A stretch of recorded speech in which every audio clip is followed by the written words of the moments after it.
Hey everyone, welcome back to my channel. Thank you so much for being here with us tonight. My apologies, and you guys know I'm very transparent. My apologies for being an hour late tonight, but you know, it is spring break and mommy duties come first, and they kind of actually ran over a little bit, which made me a little bit late tonight. So my apologies, but better late than never, right? Tonight we are here, and sorry for the lateness. Just logging on just now. But tonight we are here to discuss Ready to Love episode number 12. And let me tell you something, I literally want to jump right into it. So let's go ahead and begin. If you are not subscribed to this channel, if you're new here, I appreciate you so much. Definitely subscribe, join my soulmate community. If you are interested in joining the membership program, click the membership button, and it is 4 different tiers that you can choose from. Tyrone. It's 4 different tiers that you can choose from. And if you do sign up for the Soulmate membership program, I am going to be sending out Soulmate merch by the end of the month. So if you are a Soulmate by the end of April, beginning of May, you will be receiving merch from our community.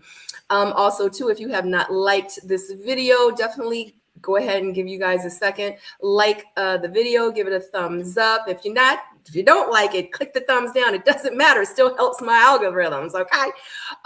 Also, too, in the comment section, it be live. So go up in there, join the other commenters. Those are my soulmates in there making stuff happen. You know, I put your comments up on the screen. Sometimes we discuss them, but we're going to jump right into it. We're going to go around the room, let the panelists introduce themselves, and then we're going to start the live. And tonight we are talking about Ready to Love, episode number 12. We're going to start with Tyrone, then PO, and then Stacey B. What's up, everybody? Tyrone Wilson from Ready to Love DC. Y'all know what it is. Let's just get into it. Yo, this is PO 100 sightings on IG. You already know, like Ty said, let's go. Not PO with his whole sexy voice. Like, is that genuine PO? Like, who are you? Hey, I'm PO. Get up in it. Get up in it. I'm here. I'm Stacey B from Ready to Love Houston. Happy to be here. All right, guys. So look, let's just get right into it because this episode, I'm just going to say this. I'm going to give my quick thoughts on it. I'm just so blown that there's another episode before the reunion. That's all I got. Anybody want to say anything before we start? I said the same thing. I was just like 13. I was like, another one. I was like, I'm so like, I think what it is the anticipation for the reunion. I just honestly think that that's why I'm just like, you know what I mean? Because I already know that the reunion is going to be fire. And I just want to get to it because from my understanding, a lot will be revealed during the reunion. But you know what? A lot is going to be revealed tonight. So like I said, if you have not hit that thumbs up, please go ahead and hit that thumbs up. We're going to go ahead and start. Because, did I interrupt? I'm sorry. Did anybody have anything to say? No? Oh, okay. All right, hold on. Because, you know, I like to put my pictures. We'll get into it, I'm sure. It's going to come out. That part. Okay. I like to put the picture up now. So before I actually start reading my notes. Okay. Ready to Love, episode number 12, Too Much Baggage. That is the name of this episode. So this episode starts with the men's lounge, and Tommy does ask the men, like, how did the getaway go? Like, how was it? Like, was it getting away? Was it giving what it needs to give? You know what I'm saying? He tells them pretty much that they have the power this week to eliminate. So the women, and also the women will be meeting the men's family members. First up, we do have Tony and his sisters meeting Morgan. Morgan says that Tony is, he's like macho, and she wants him to pretty much soften up a little bit. She tells her sister that she wants counseling for her and Tony. The sister's like, yeah, nah, I ain't feeling that. I ain't never heard of people going to counseling for communication. Why they dating? She like, I don't like it. Get somebody else to do it. Okay. Morgan says that this is an aggressive process, and whatever red flags that she sees, she wants something. She wants to be able to see if it can be worked through, the red flags that she sees. Morgan says that she is not ready to throw the whole man away. His sister says she like, I like her. For you, Tony, I don't know. So that is the first couple that we meet with a family member. Your thoughts on Tony, Tony's sister, and Morgan? Go ahead, Paul. Oh, I have a sister like that. I feel like every man needs somebody like that. You know what I mean? Tell him how it is, give it to him raw, and I think, you know, the way that Tony's sister she comes off kind of like the female version of who he is, a little bit, meaning, you know, not with the BS or whatever. So I did like how, you know, she just dissected her when Morgan mentioned the part about the counseling. That was like threw her for a loop, and I was thinking the same thing, like who goes to counseling for relationships? But whatever. But yeah, I thought this was a good you know, it was a good person for Tony to bring on the show, and it worked. I mean, you know, it is what it is. Yeah, I got a sister too. I'm definitely afraid of my sister, but I also know that my sister is like the final boss, I guess, for all of my relationships. She's gonna keep it real. She's gonna tell me what's up, and she's gonna see some things that I'm not gonna see, and she's gonna be brutally honest with me about it. You could see the family members, the friends, they all give the castmates away, especially when they start talking about settling down and being with one person. They all seem to have the same expression, and that's like, what, you, right? Which is probably why they're here. When it comes to the counseling, I don't know what to say about that, other than the fact that the dude is sitting right next to you. Do you know what I mean? talk to him about that, and if they haven't figured that out yet, you know, that may be the red flag, which you already have brought attention to. So yeah, it's not looking good, but we kind of had that feeling anyway. That's all I got for now. So y'all gonna play like y'all all gonna play like y'all didn't hear sis laugh when he was like, "Oh, I think she's the one." We gonna act like we ain't hear him laugh. Like you think she's the 1, the 2, the 3? Who? Let's start here. Much love, much respect to Tony's sister Regina. She was she held him accountable. She held Morgan accountable. Let's talk about how mature Regina is. If you're coming to meet me and you've known my brother, okay, I have a brother and I have a son. So if you've known my son and my brother for 3 or 4 weeks, you're talking about, oh, let's go. We having problems with communication, so we need to go to counseling. I'm gonna look at you like, girl, who am I to go to? You're not even official, and you want to go to counseling? The thing that gets lost here is like us tinkering around counseling. So one of my concerns is that, yes, we need to realize when we need counseling, when we need to take care of some things within ourselves, when we need our maintenance, right? When I look at counseling, I look at it like it's an oil change. You're cleaning out your gas system. You're refilling, your windshield wiper fluids. That is counseling. We all need it to some degree. The level of it varies, right? It's not like a hard word. It's not a bad word, right? However, if you get a brand new car and it has 0 miles on it, and you like, oh, we need an oil change, and that's looking crazy. Like it has no miles on it. Your relationship has no real miles on it because you don't even have a relationship. Like you didn't even sign the lease agreement for the car yet. That is the issue that Tony's sister had. She understandably had it. The most accountable, the most adult person in the room was Sister Regina, because she was looking like, girl, oh, what?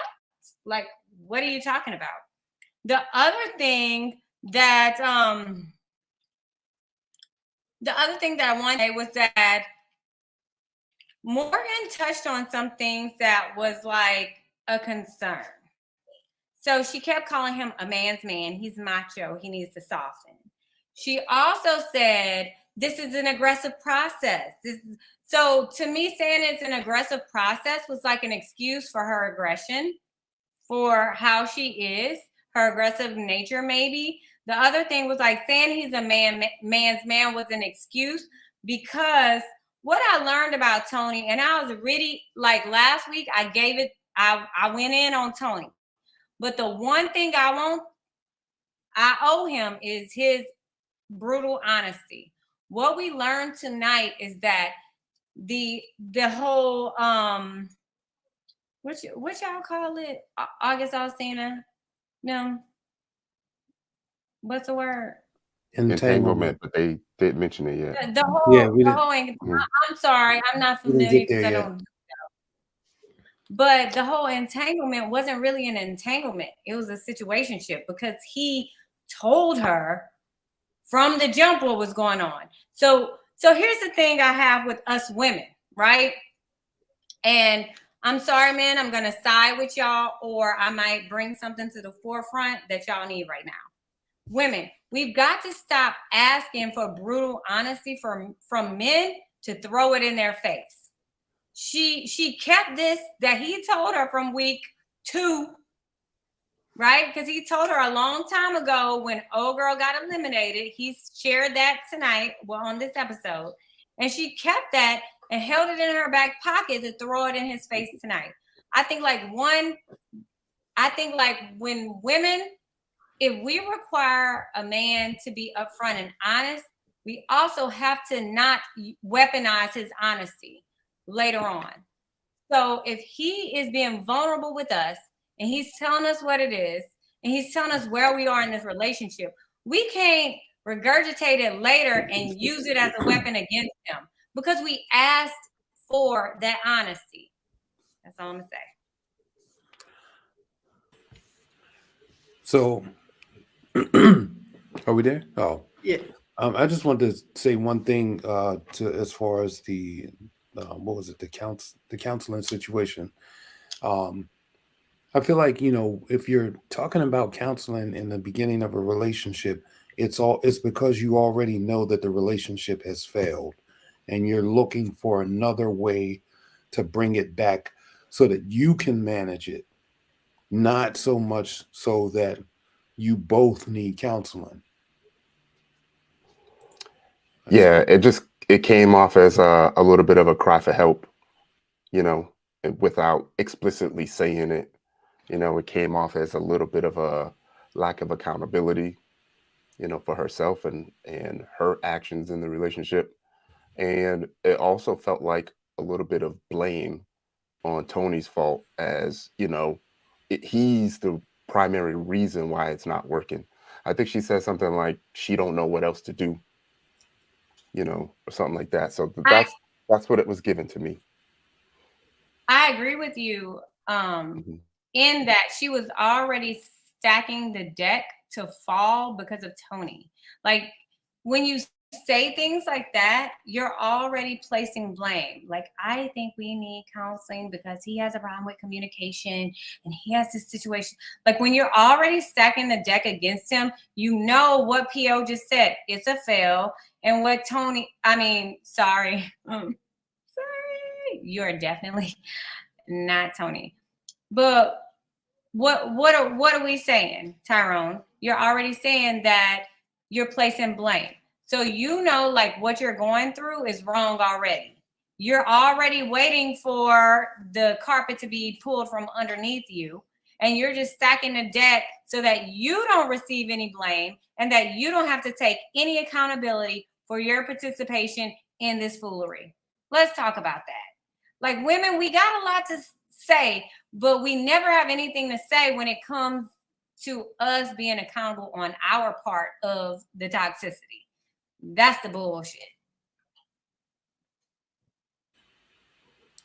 I got nothing. I mean, y'all pretty much have said everything that I said on Friday night when I did the live watch party. I was like, why am I going to invest all this time and energy into a situationship? Because that's what this is now. It's not a relationship yet. Into a situationship for someone that I see red flags with. So if I'm willing to go to counseling for someone that I see red flags with, that should tell me that if I still want to be in a relationship with this person, maybe I need to go be the one to seek some counseling.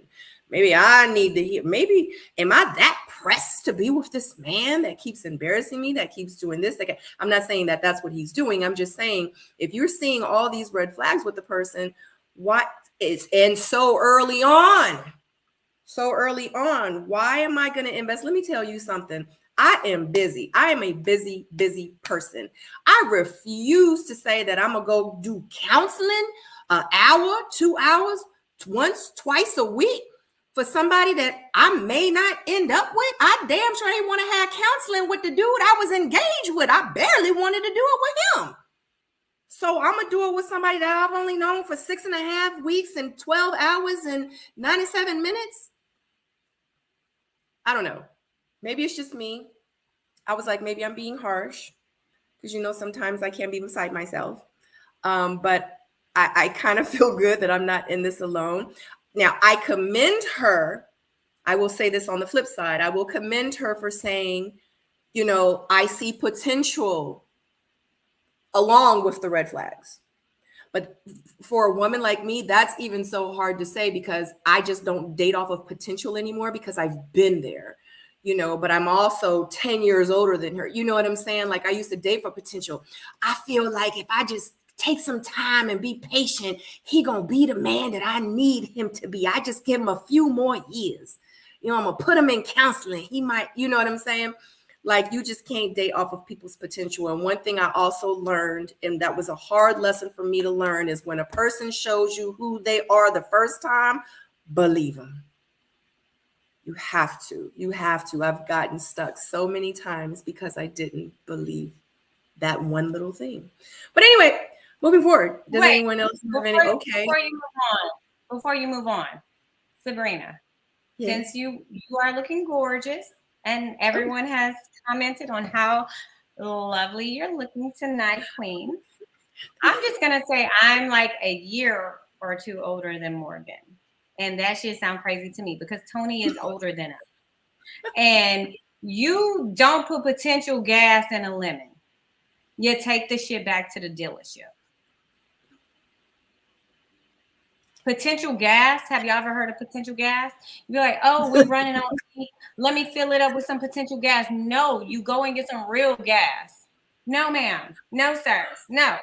That is crazy. We don't operate off of potential. We operate off of what is there for us. And in Morgan's defense, there's nothing wrong with, I think sometimes some of us get caught up in wanting the best out of people, wanting to fix them. Maybe we're growing. I don't know what the case is, but it just ain't there. The sister Jackie, Sister Regina laughed when he said, oh, I think I met the one on camera. The one that says it all.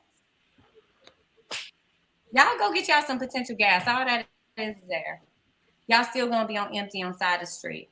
And I hate it for Morgan because tonight, like, we saw a little bit of her like fighting back against the bullshit. Like, you ain't gonna have me looking crazy. No. Like, we're gonna address this. So I feel like some of her putting him on Front Street was like, all right, look, I tried to let you correct this. I tried to let you work it out. I tried right now. But we still, here we are weeks in and we still at the starting place. The one thing I did not like about it was that you can't always blame the other woman. Natasha is out of the process. She's not in the ladies' lounge. She don't know what's going on. So you can't be mad at her. Who you need to be mad at is Tony. But in the whole triangle here is that what we learned tonight is that Tony has told her what it was from the jump. So I'm at a loss. Yeah. And J Dub actually said it. And honestly, like I said it too, like this is supposed to be the honeymoon phase. Like this is supposed to be where it's like, oh God, I think I'm in love. I know it's been 7 weeks and I know I sound crazy, but I feel like I'm in love. Like it feels so good. Like that's what you need to be like. You can't be like, it's a lot of red flags and I think we need counseling. No. Like it's a problem. I agree with what everyone's saying. It's just such an unfortunate situation. And people, please stop saying that Tony and Morgan are the same. They're both toxic, so they deserve each other. Don't say that. Like stop it. Stop it. No, that's not cool. Like because you feel like she's toxic and he's toxic. Oh, that they're perfect. No. Why would I want someone to be like? They both have issues, and they're probably not good for each other. And I hope that they can grow together, but stop saying that they're perfect for each other, guys. Like, let's try to, do better within our community and speak better about each other. Like, you know what I mean? It's making me think how confident they are in themselves, because both of them, in my opinion, need to just walk away. Exactly. And the reason that they won't, or the reason that they can't, makes me feel like maybe there's something that they are both lacking in themselves. Exactly. Which should tell them, because I've been there. I've personally been there, which made me say, you know what? I'm going to take a step back. I'm not going to get into another relationship. I need to go find myself. I need to go heal. Yes, I've been in the last 3 relationships. They've done things to make me end it. But at the end of the day, I'm the common denominator. Like maybe I need to change some things about myself and let me go find myself. But if they're not at a place in their life where they're like, you know what, if they haven't accepted that they might be the problem and they have issues that they need to work on before they get into another relationship, they're going to continue with this cycle. You're going to keep meeting men, and within the first month, you're going to be like, we need counseling. How many other times have you said that you needed counseling with previous relationships that were bad in the beginning? You'd be going to, y'all wouldn't have no money. You'd be in counseling all the time. Like, come on. Like, you're absolutely right, Tyrone. I'm sorry, because this whole episode, I'm sorry, guys. I'm hot a little bit. This whole episode has got me feeling some type of way. I'm sorry. I'm going to let y'all talk. Y'all want to hear like what I really thought? Go back to my live reaction. No, Sabrina, you're absolutely right, because to trivialize counseling, to not actually take it, like approach it with the right intent, it is a waste and a loss. Like, we're not going for ice cream. We're not going to Sonic for a hot dog. That's things you do in 4 weeks. You go to Applebee's. Counseling is not Applebee's. You know what I mean? Like, if you feel like you need counseling after 4 weeks with the person you talking to that's not technically your boyfriend, that has an entanglement, that has all this going on that y'all are trying to figure out with, then perhaps you need to go to whoever you speak to, your therapist, your counselor, your pastor, and the other person needs to go to theirs. And they need to figure out themselves individually before y'all come together and try to say, we need counseling. Because most people need counseling for, like when you're first starting a relationship, the counseling is for like financial fitness, home ownership. Let's talk about real goals and aspirations we need to get to. It's not because it's broken before we've even purchased it. You ain't about to buy no broke bike to try to ride and fall off. Your analogies is off the chain tonight. I just want to say, Stacey V, you are on a roll, girl. Yeah, I'm the one that normally got the analogies. Y'all know I'm in insurance and I got kids, so I know how to take things and break it down. Because, baby, this right here ain't it. Baby, this got my blood pressure up. Let me click off of here. That's how I feel. I feel like I should have got a fan. Oh, Lord, because I'm over here sweating. I'm glad I put some deodorant on. Oh my God. Does anyone have anything else to say. I mean, I feel like we could go on and on about them, but they're the first 20 minutes of our, and this is the very first scene of the episode. Like, we haven't even got into the real good stuff yet. This is actually good, but the real good stuff. So does anybody have anything else? Nah. Okay. Yeah, definitely. Tanya Washington says that counseling is not a part of a dating process. And I agree. I agree. You Yeah, gotta know it's- yourself. Yeah, it's so much Like, more. Oh, I'm sorry, Sabrina. No, you're fine. Go ahead. Oh no, you said it's so much more. Oh, I was just about to say it's so much more that we need to be focused on, like in the beginning of a dating process, and counseling just should not be one of them. It's just my thoughts. Yeah. Right. You should know somebody's middle name first. Just saying. Or at least credit score before you start talking about counseling, because you might go to counseling with somebody with a 400 credit score. Right. Like, you're investing, and that's the point that I was trying to make. Like, you're investing all this time and energy into going counseling, worried about the red flags. Shoot, the red flags that you think are red flags probably ain't even red flags until you really find out what the real red flags are. But you won't give it a chance to just kind of go through, you know.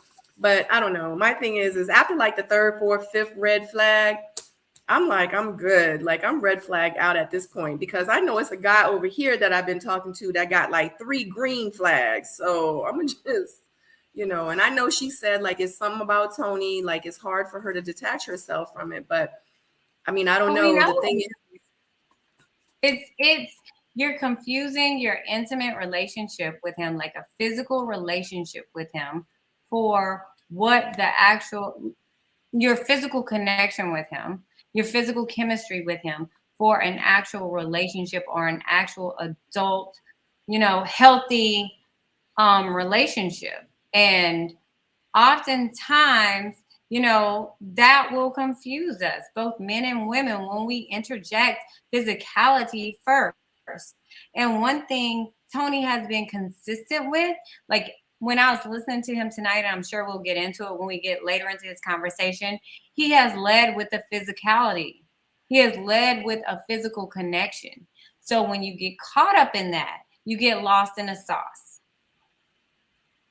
yeah, such an unfortunate situation, because I really think that they could be great in a relationship, but once they get to that place, yeah, you know, I mean, everybody got potential. I don't know, but Morgan's the kind of girl that I just want to stumble upon, like a really good man who shows her like what a good man is, because like her behavior. Yes. Right. Like everything we've seen from Morgan so far has been like, and like, I just want her to meet somebody to show her like everything that she thought counted or mattered or dictated what a relationship is not what it really is. Like, I want the best for her, and I want her to find a really good and genuine person. I think everybody deserves women and men. Absolutely. And you're absolutely right, because I feel like one thing about me, and y'all know that I'm not just talking out my ass, like one thing about me is that once you actually meet someone that treats you good and that is invested in you and that, you know, is courting you and, you know, does all those things, like once you get a taste of that, it's kind of like when those red flags happen, it's like, dude, like, you think you're gonna come over here and treat me like this? Like, you know what? I know what it feels like to have a good man, right? I just ain't want to be one, but I know how it feels and I know what it looks like. And I don't think that she has had that yet. It can't be possible, because if she had it, and what she's saying, that how Tony is with her, she'd be looking at Tony like, oh, you not even in my like bracket. You not even like on my level. Like, you handsome, like the sex is good, whatever the case may be. But other than that, because I've had situations where it was like, that's good, but the other stuff don't fit. But I'm not going to want to go to counseling with you. I'm just trying to make an appointment. Have your secretary call my secretary. After the meeting, we don't got to talk no more. I just tell my secretary to hit your secretary up again. Like, but I'm not gonna go to, and maybe she just doesn't know that yet. Like, you ain't a public claim, sir. We don't claim you in public. That's for the sneaky link. Like, you can't transition what should be a sneaky link into a whole boyfriend. Yeah. But we're not gonna also right here. sit here. But we're not gonna sit here.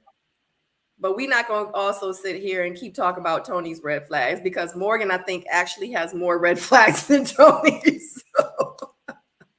Right. Well, I'm not speaking specifically to Tony. I'm saying their whole toxic ship. This is I wasn't talking about you. I'm sorry, Steve. I wasn't addressing they have you. going on is at an imbalance. Like, no, like, yeah. I'm sorry. I wasn't actually addressing you personally. I was just saying, just like in general, like with the chat, with just like everyone, like just in general, they both definitely have red flags. Okay, guys. Tyrone, PO, do you? Wow. J-Dub is talking about Tony is spiritual and a provider. We ain't talking about providing a D. That's not what we're talking about. Are you taking we're not talking about that. The provider we need is like emotionally supportive, have my back, like you're a whole grown ass man. We ain't talking about the D. Yeah. I digress. Right. Sorry. I caught a glimpse at the chat. My bad.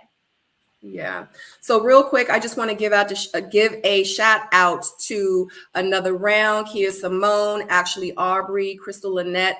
Just to let you know, they are in the chat right now. They all have YouTube channels, and guess what? They review them as well. So when you get a chance, head on over to their YouTube channel. We have like this big YouTube family, and everyone's views are different. So definitely check out their YouTube channel as well. So shout out to you guys. Thank you so much for visiting my channel tonight. I appreciate you so much. What was I about to say? Oh, I'm sorry. Stacey, were you finished? I didn't mean to cut you off if I did. I'm done. Okay. Tyrone, do y'all have anything else? No, I mean, I'm sure there'll be more once we come back. Yeah, I was going to say, we got to talk about those two later on, so I'm not going to chime in that part until we get to it. Yeah, that's why I'm like, we haven't even. Okay, moving forward. God bless America. Child, this got me in here sweat. Feel like I got AC on. Okay, next we have.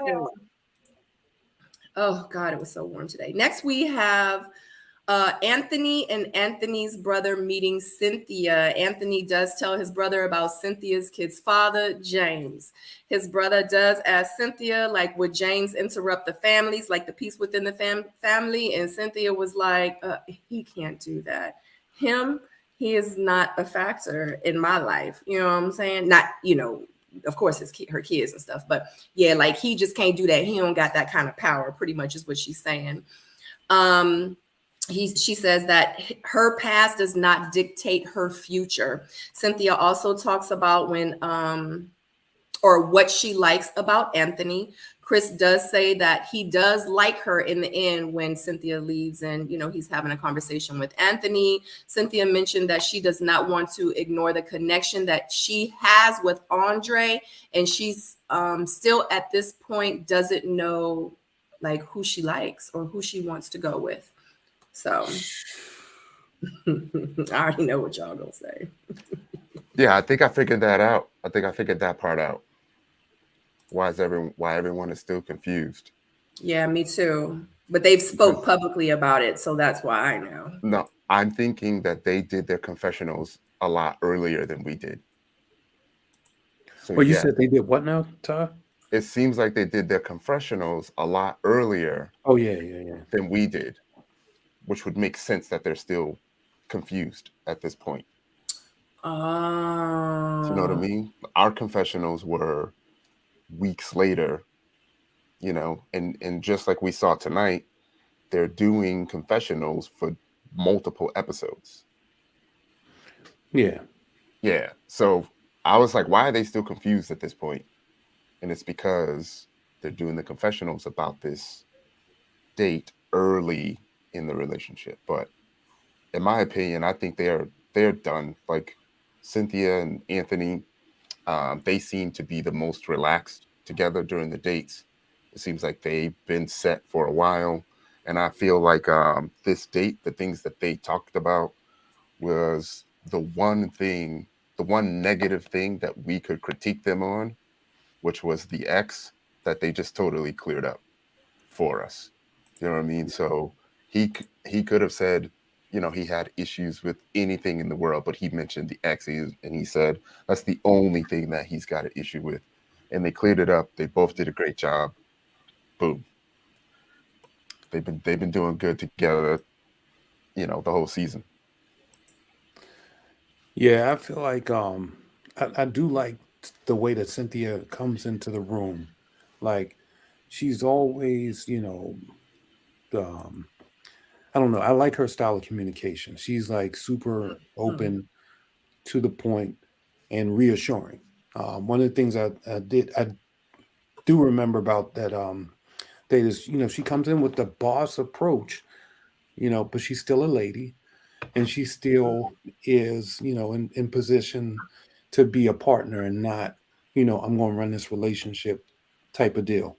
So when, you know, every time I see her, I get that whole, you know, vibe, and that, you know, that's pretty much what I got from this.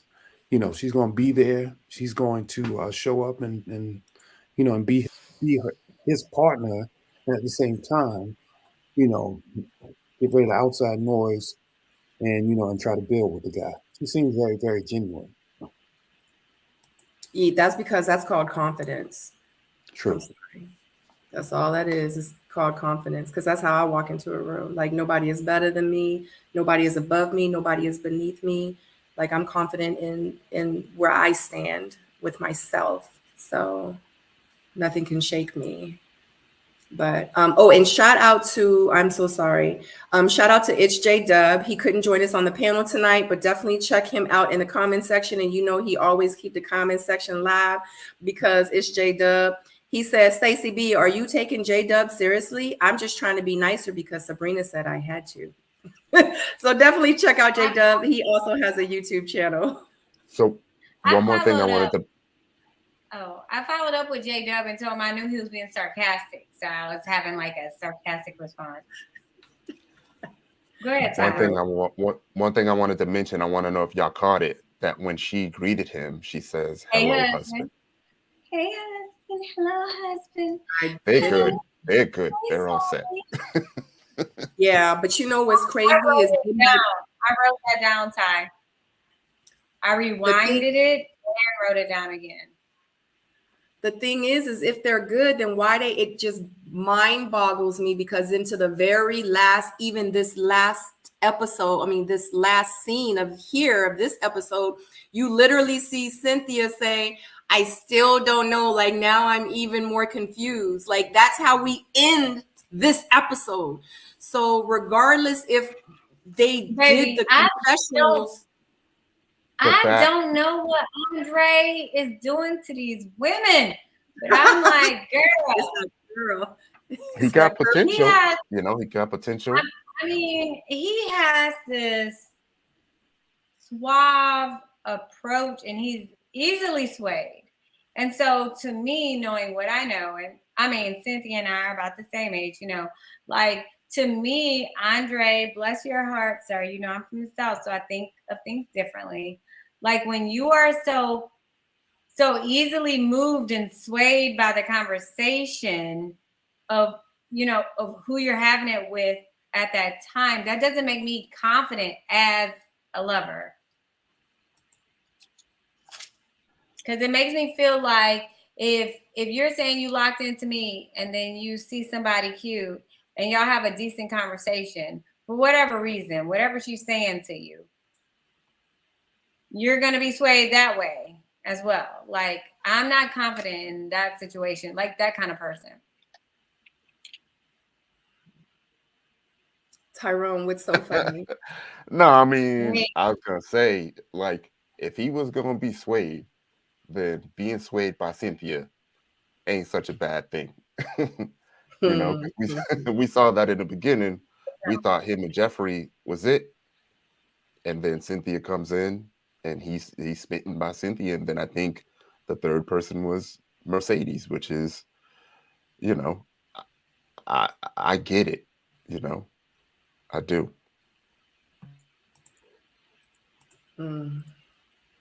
So a lot of people are in the comment section saying that Cynthia really likes Andre and wants Andre. How do you guys feel about that? Because I've been putting the comments on the screen. How do you feel about that? Because there's a lot of people in here saying that Cynthia really wants Andre. How do you guys feel about that? I think sometimes when people are saying that they're just I think they're confused about what they're hearing and what they're seeing. You know, Emphasis on seeing. yeah, I'm hearing what she's saying, but I'm seeing something totally different. Right. Do you know what I mean? And Like, yeah, go ahead. that's one of the big parts that's not jiving really well. Like Yeah. this whole episode, there's a lot of things that really didn't jive in terms of you have like people even in the Jeffrey situation, but you have like people on here that they're saying one thing and you're feeling like, wait a minute, I thought these two was already locked in. Yep. Where is this extra energy coming from? Right, that part. So they need I think like somehow they've omitted some really good, dates or whatever where these people are connecting and we never get to see it. We just hear about it. I mean, I feel like Andre had potential, but the tone is different about Andre. Like she talks about Andre like as a person that she cares about, but not romantically. You know, it's not, she doesn't really talk about the future when it comes to Andre like she does with Anthony.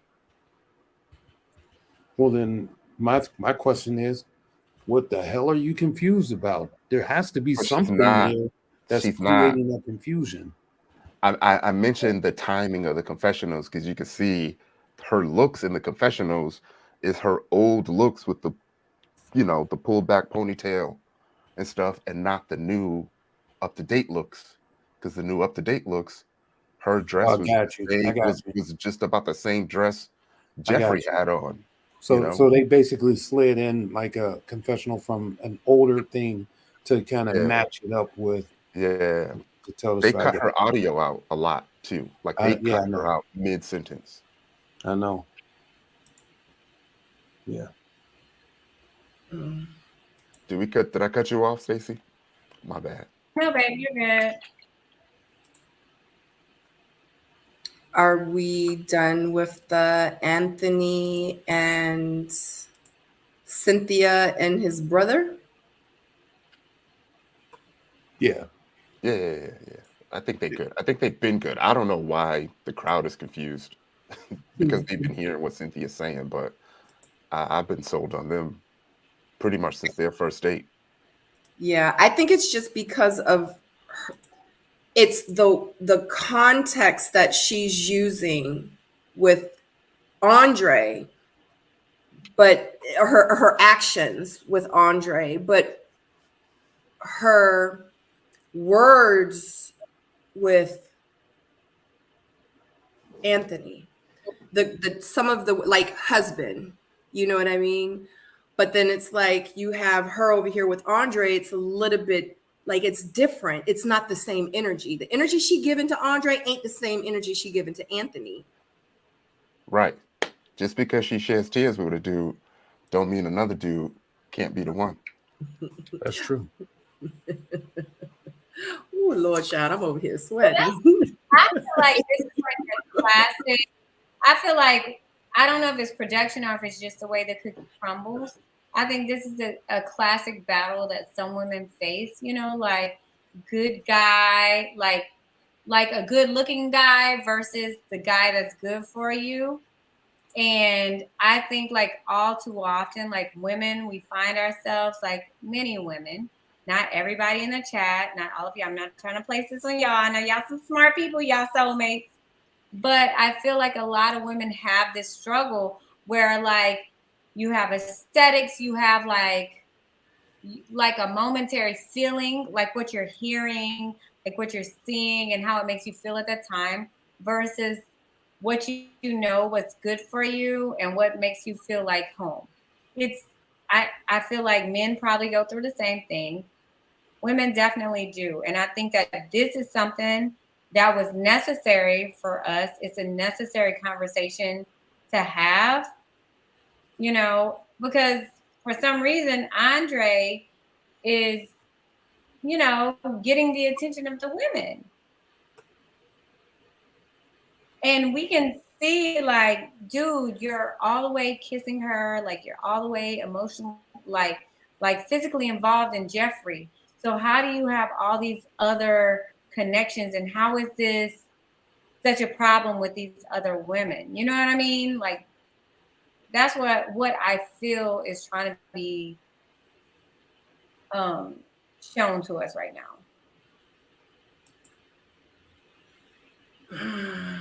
I just don't like that production keeps saying that, or not saying, but making her look like she's still confused. And I really hate to go off of stuff that I see on social media. Like, I really do. I try not to let it interfere with like my reviews and stuff like that. But Cynthia clearly made it known on social media, like, I've been chose my person. Production knew I chose my person, but they kept making it seem like that I was still confused when I clearly was not, you know, so. Oh, okay. Yeah, I didn't see that. Yeah. But hey, it is what it is. I commend Cynthia for pulling a PO. Holla. Yeah, like it's a lot of people coming clean and, you know, like explaining a lot of stuff, you know, early. Like I remember during our season, like we were scared. Like they was on us. Like, well, I remember one time I made a post. It was like almost 1 o'clock in the morning, and I put a post up trying to explain like the episode. Literally, I got like an email, a text message, a phone call. I was like, take that down. I was like, oh shit. I was like, they're here is to the streets, honey. Production wasn't playing with our season. So yeah, they did that to me. And you know me, I said, oh really? All right, well, let me do it 2 times. I was live every night talking shit. Yeah, we know. Yeah, we know. We were on some of the lives with you. Every night. Oh my God. Real quick, it is 280 of you in the chat, and that's watching this live. Thank you so much for joining us. If you have not hit that thumbs up, it's only 100 thumbs up and 269 people watching. We would so greatly appreciate it. If you are enjoying the panel, definitely hit the thumbs up. If you are interested in joining the membership, definitely click that membership button and join. There are 4 tiers to choose from. Shout out to Another Round as well. She's putting the links in the bio for you guys to follow the panelists on their social media or on their YouTube page as well. Thank you. Another Round. She gotta get ready to go. Yeah. All right, guys. That's all I have for that. Y'all got anything else? I got nothing. No, because we about to get on Andre again, right? Yep. Yeah. Yeah. We don't know are. that All right. Yeah, we are. All right. Hold on. Let me bring this up. Oh, I don't know why I changed my picture. Oh, Lord have mercy. It is. I'm sorry, guys. Oh my God. I got a lot of notes for this. Guys, please be patient with me. Next, we have Andre and his sister and his niece. Okay.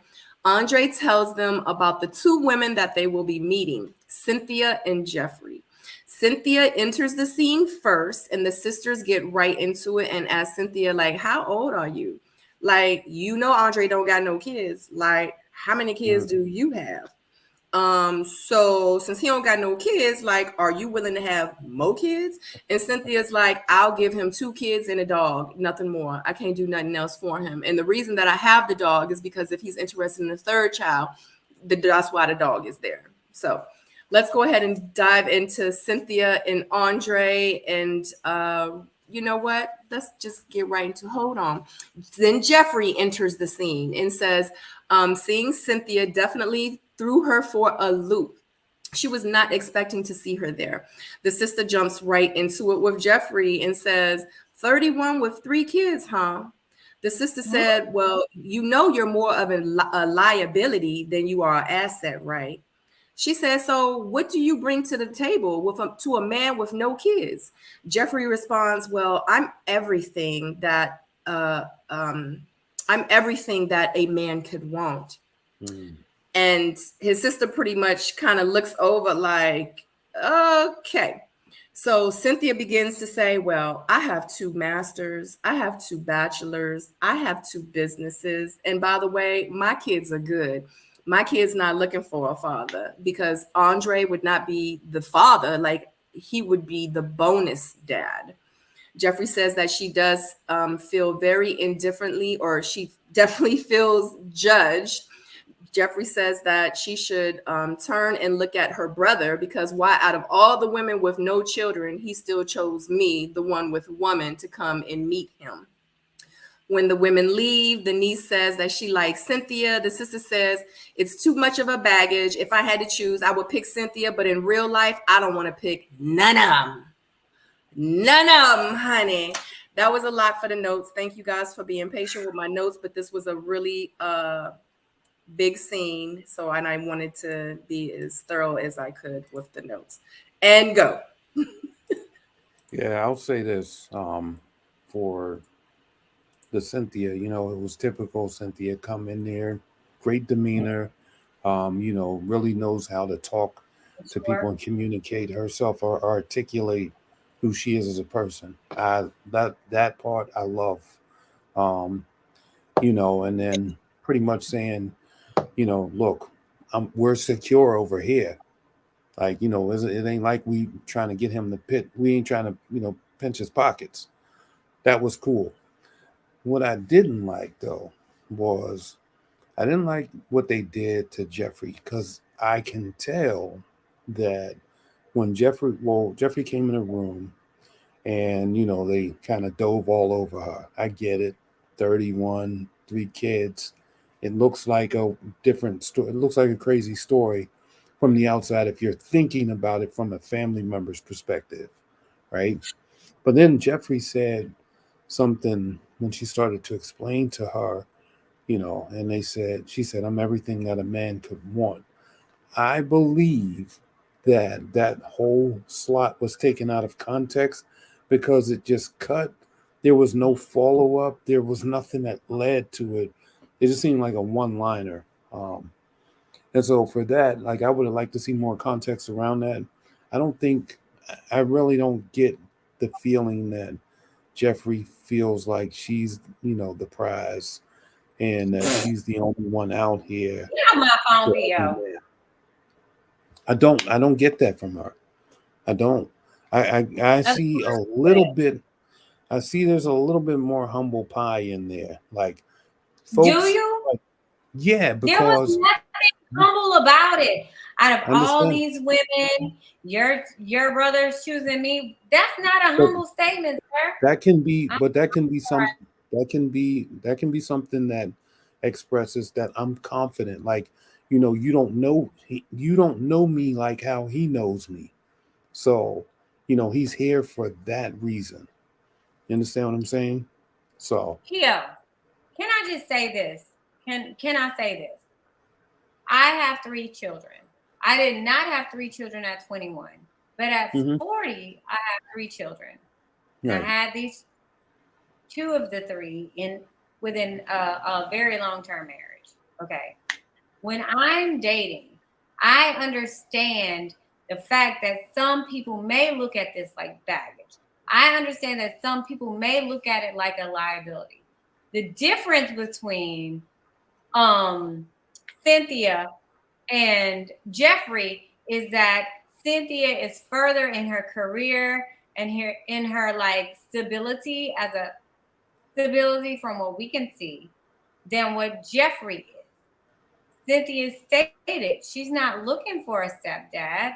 I like a bonus. I'm not looking for a stepdad. Whatever you can add to the pot, great. Whatever season you can add into this gumbo, that's great. But we're not expecting you to be the pot, the gumbo, the seasoning, the meat. We're not expecting all that. So I think that when Jeffrey entered, she had favor. When Jeffrey exited, she did not, because of the conversation that was had.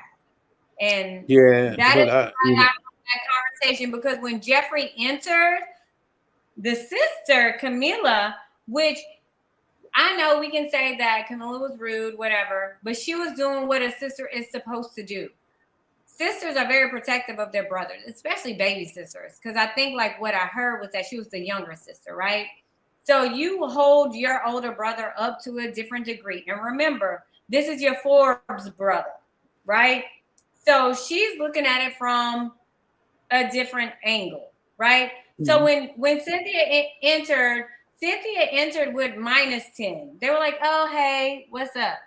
When Jeffrey entered, this was like, oh my God, you're so beautiful. Hey. Ugh. So Jeffrey entered with a +10. Cynthia entered with a -10. Cynthia left with a +20. That's right. And so let me just do this. I just want to give Jeffrey a little bit of credit in terms of, I just don't believe that someone going she seems like she has good common sense. And so I don't believe that someone going to meet others' families are going to come with an abstract or off the wall sort of answer like I'm everything that, that every man wants. That seems just so left field. Like I would never do that. If I sat down and they like, yeah, well, why should you be with her? Because, oh man, you know what? I'm God's gift out here. Like that just doesn't even sound right in this kind of theater. That's what Jeffrey said.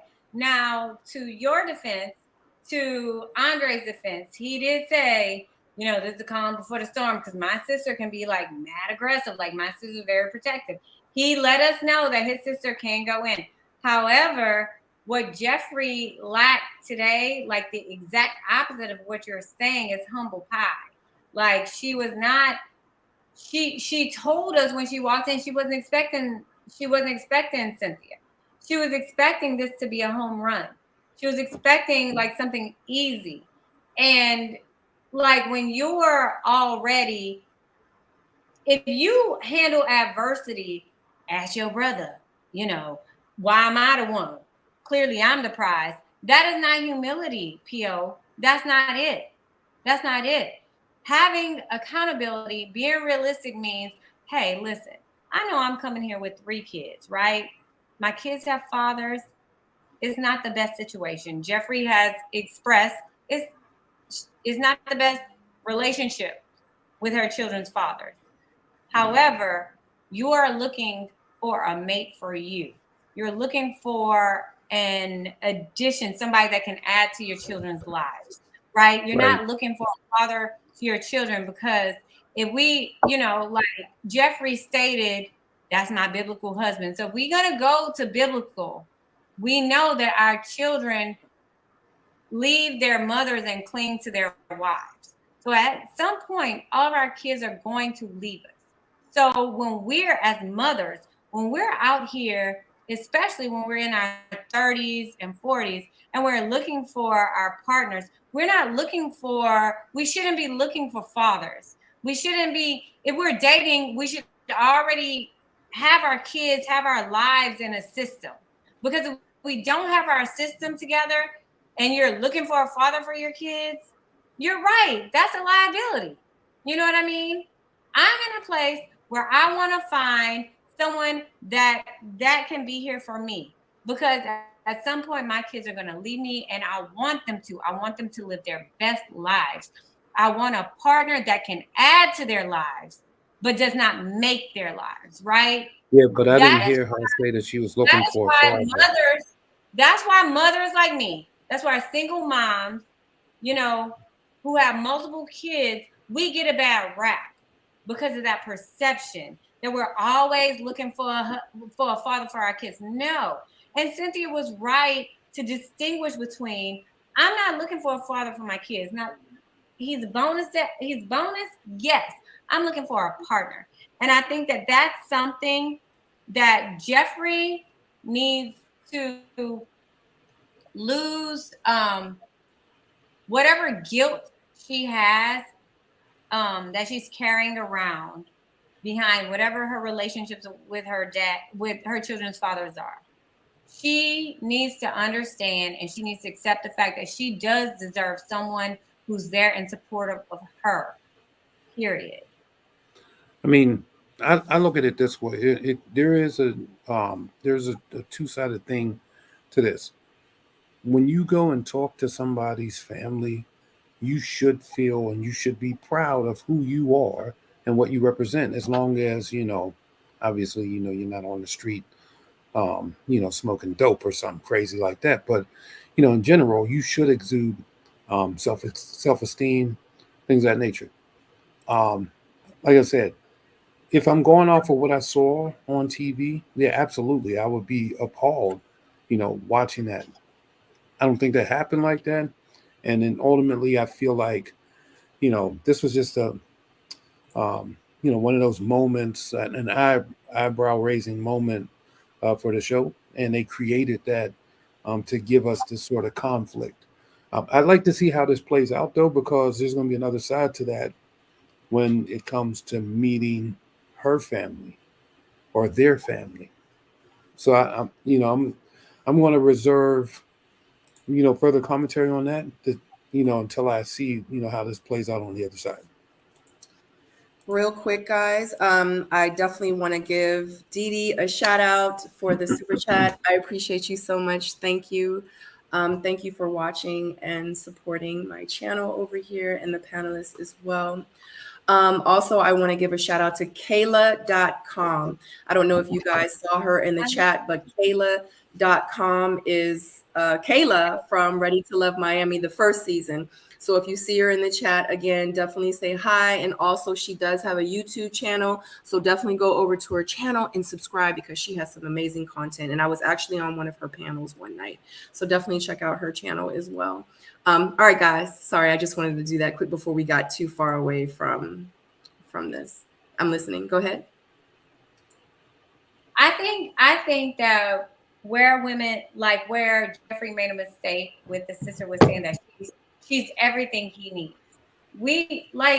You don't know him well enough to know what, like, everything he needs. I think that she probably would have had more of a favorability with the sister if she would have been a little more humble. However, I appreciated the fact that Andre brought his niece, who was just like, this is what it is. And I appreciated that. Like, she wasn't ugly about it. She was just real about it. Like, okay, so what? She has 3 kids, but this is who I see my uncle with. Like, this is the better option. Not that, and I'm not saying it like to favor Cynthia, but I'm saying it to commend Jasmine for her honesty and like for being like non-biased, for actually listening to what people had to say. She's not vested in as much as a sister would be, but she's vested as much as like, I love him and I care for him, and this is who I feel like is a better match for him.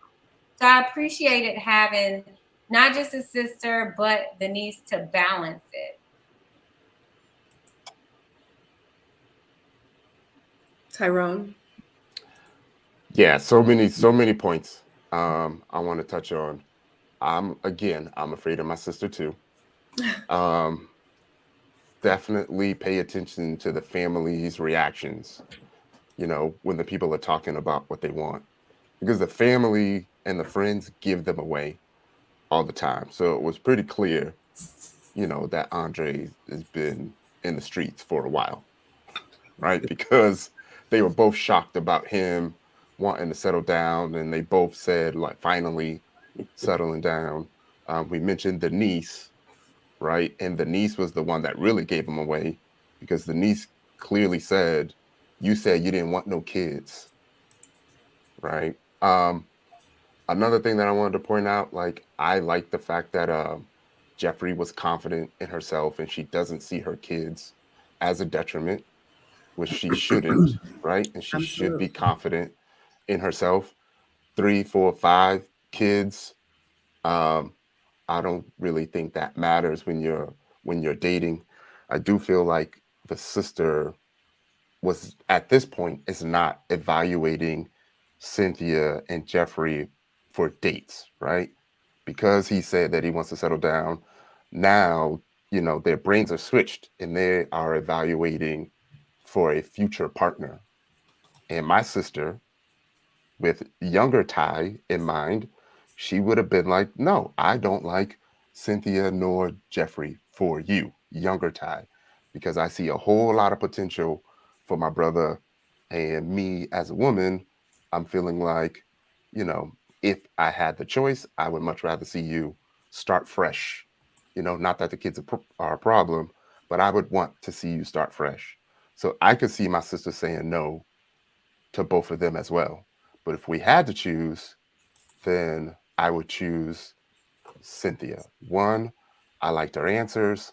She showed a little bit more humility.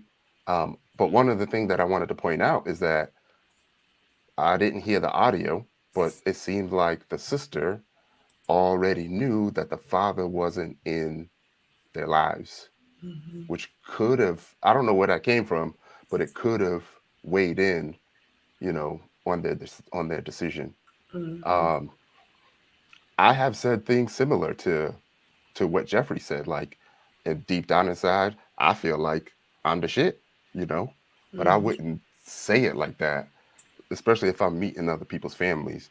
And I have been asked that question, and I would say something like, you know, I feel like the foundation of me is something that any woman would be happy to bring home to their family, right? Mhm. Something like that. Like, I wouldn't be like, yo, ask her, like, I'm already in there, obviously, but it seemed like that came out in the confessionals, right? She didn't really say that at the Mhm. table.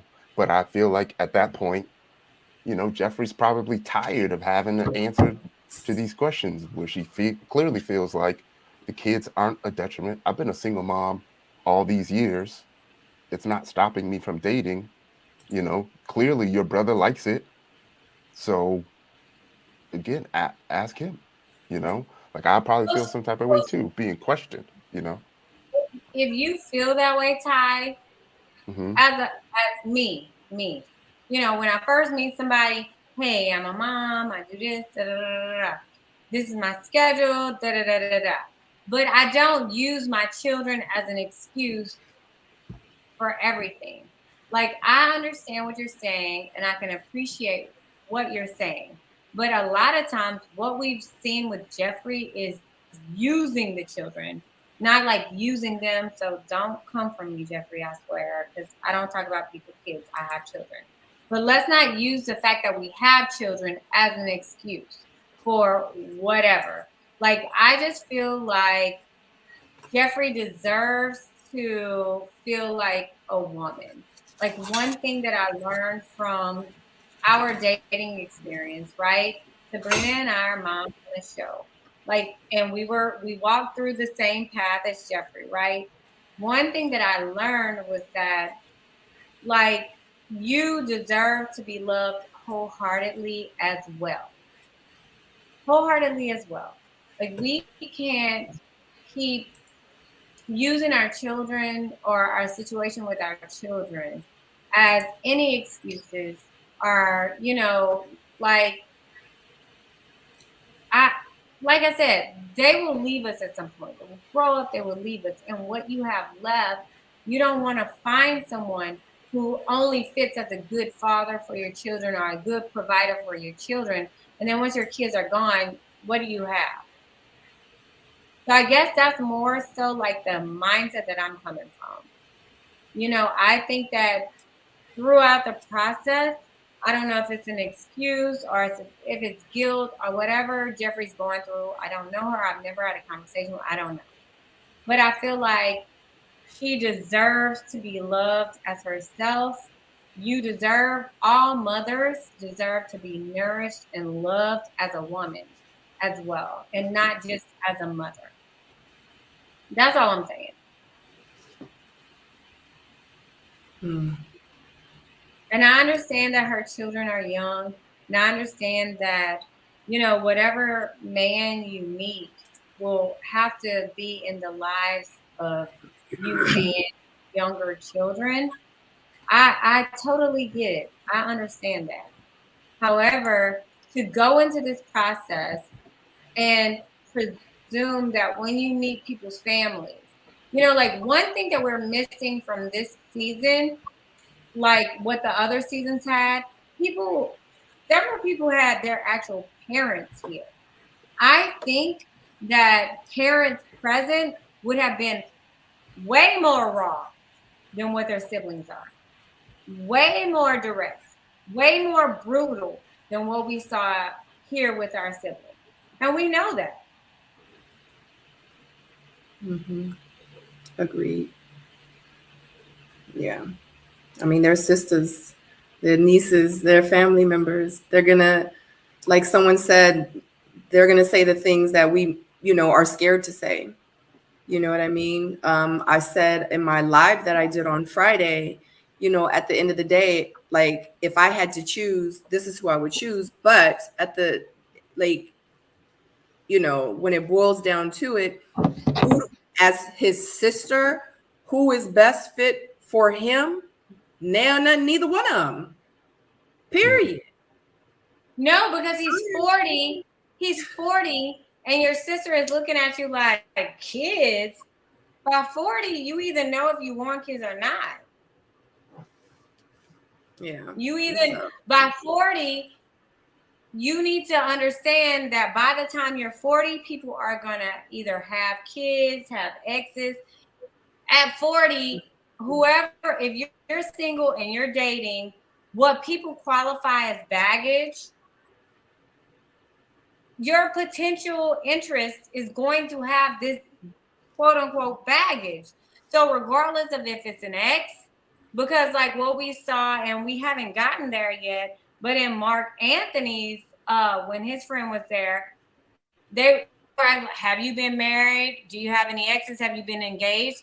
All of this is like to people who's never been there, or to their loved ones, that's seen as some type of baggage. Like, so like for us to act like we don't have baggage, like what people will perceive as baggage. I don't think children are baggage. I don't think having kids are a problem. But I think that like at 40, your expectations should be more realistic. If you're going to date, if you're single at 40, your expectations should be adjusted. If you're 30 and dating, if you're Mercedes and Mark Anthony, your expectations are different than if you're Andre dating. You know what I mean? Those are two different. Yeah. And FYI, I want to say this, and I don't know if, I mean, I know people have mentioned it, but at the end of the day, like it did bother me when the sister said that her kids were liabilities. I mean, yeah, and not assets. Because my thing is, so say for instance, me being a single mom, full-time single mom, and I only have one kid, does that make my daughter a liability? Like how many do I gotta have for my kid to be a liability, or my kids to be a liability? You know what I'm saying? So, I don't know. It just didn't sit well with me when she did say that, because my thing is what if I make $1.3 million a year and I got 3 kids and I'm a single mom? Are they still a liability? Right? It's not a liability then. It should be That's my point. Like I was an expectation. Sabrina, anybody dating you should expect that you either have been married, you may have kids. Like when I approach it, like when I'm dating older, I understand somebody may have been married, somebody may have kids. Hell, somebody might have kids damn near my age. Hell, like let's be real about stuff. But to qualified people, like old people, individual little babies as liabilities. That's inappropriate. That's inappropriate. Yeah. Yeah, I agree. Because if them kids' names was Paris, Prince, and Blanket. Exactly. You wouldn't qualify them as a liability. You It'd be a totally different story. As an investment. You'd be like, look, get your shit together. This is an investment now. Get it together. This is an investment.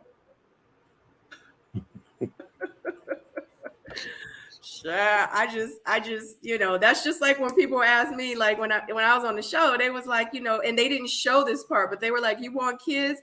I was like, no, I don't want to have no more kids. But if I can sit on my ass all day and sit in the bed and eat ice cream and I don't got to do nothing and you going to take care of all the bills and, make sure everything is good just in case if I have complications, like you going to make sure home is good. Like if you going to make sure everything is good and I'm good and Sador good and the family good and we good, I'll pop a baby out for you. You know what I'm saying? Make sure I get a push gift, like that's just all I'm saying. I'll push a baby out, like just make it make sense. I'm not gonna just be popping no babies out, so but they didn't show that part and the explanation why I said, that I didn't want no more kids. I still had like, a couple eggs left in me. At this point now, I'm good. I can get my own push gift and I don't gotta push nothing out. You could just be a gift. I'm sorry, guys. Anyway, go ahead. I'm sorry. I just had to say that part. What was we talking about? Next scene. Oh. Yeah, I think we're good. Are we good? Are we good, guys? Are we done with this scene? Yeah, we're good. Yeah, I think so. Okay. All right. Moving forward. Child, honey, child. Lord have mercy. It was a whole lot. This was a whole lot. Okay. All right. And sorry about my pictures, guys, because in real life, when I was taking these pictures, I took Sador swimming. I was in this little cubby hole trying to take these pictures, and some of them did not come out that great. But next scene, we do have Tony and Morgan. They are meeting up, and she states that Tony recently put her in a very compromising situation with another woman. He brings up the meeting that they had with his sister, and he talks about how the sister was like, y'all want counseling, and pretty much she then Morgan then tells Tony that she has some current concerns about moving forward. Morgan brings up the entanglement with Natasha. Tony says that things happened between him and Natasha, yes, but it was in the very beginning. It was in the very, very beginning before him and Morgan got serious. So Morgan says that, you reached for the lowest hanging fruit that went home the very first night. She says that she decided to bring it up now because, like she's looking at his actions and he's taking it very lightly. Like he just like blowing stuff off. And she like, oh, you want to blow stuff off? Well, guess what? I'm about to talk about this situation here on screen with the cameras in our face. She says, like, where are your standards? She wants to know, is he concerned with who he puts his penis in? He says, what happened with him and Natasha, like, it wasn't like that. Like, you making this more than what it is. He's like, I thought we got past this. He says that he is not going to allow Morgan to sit there and degrade Natasha, though.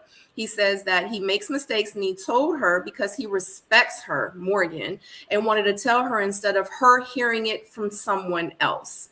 So this is going to be a lot. Okay, so I'll say this. Like in this particular episode, I'll just start off and say that Tony in this episode earned my respect, right? Because what I did like was he said, look, I'm not going to let you tear this woman down. He didn't have any, real stake in the game to have to do that, based off of the entanglement, it happened. He got his or whatever, right? And, he could have bounced out and been like, okay, I did my thing. Yeah, baby. Yeah. She ain't about nothing. Yeah. He didn't do that. So it does say something about him in terms of, you know, I, I'll say this. I see that protector side that, I'm hearing about in this moment because he protected Natasha. He said, yo, I get it. You're mad, but I'm not going to let you, tear this woman down or whatever, like she ain't about nothing. And so that situation right there should have been probably, the I don't know. I mean, there's so many red flags out here, but this would have told me to leave Morgan alone on two things. Number one, we already had this conversation, so now you want to try to drag me and this other person that was involved and bring it to national TV because you can't get over this, right? And you don't have the wherewithal to walk away from me or the situation because you're not happy with the way that this is, panning out. So that's one of it. Second part is, why are you sitting here tearing down this other lady, right? Because I don't know, you feel like she stole from you or whatever. You had the opportunity to leave right then and there. You didn't, and you hung in there. And this is the thing. This leads back to the counseling thing. And so what it sounds like to me is, I need to fix me, and I hope that during this process of, if we have quote unquote counseling, I can fix who I am. He can see that I'm trying to fix myself, and then maybe this will work for me. But this, this whole this whole situation right here is just like, I was so mad when I saw that episode, when I saw this play out on TV, because there's a woman here that can't even talk to this. She can't defend herself. Thank God Tony, did step in and say, yo, I'm not with it. Because otherwise, she's just out there left to dry, and she's not even in this process anymore to really cover her own ass or cover her own back. Like, this is red flag city. I would have walked away. Why would you try to bring that back up? I'm done. Tyrone. Yeah, I feel you, Paul. Like it's kind of difficult to get the words out. Um, but we touched on some things. Earlier, Stacy had mentioned, using a vulnerability as a weapon. And that's the first thing. Like, if we had already talked about something, I admitted to it, I apologized to it, I told you how I felt about it, I explained everything to you, you absorbed it all, you said we was going to move on and move past it, but now you want to bring it up again because you not feeling good about a certain situation.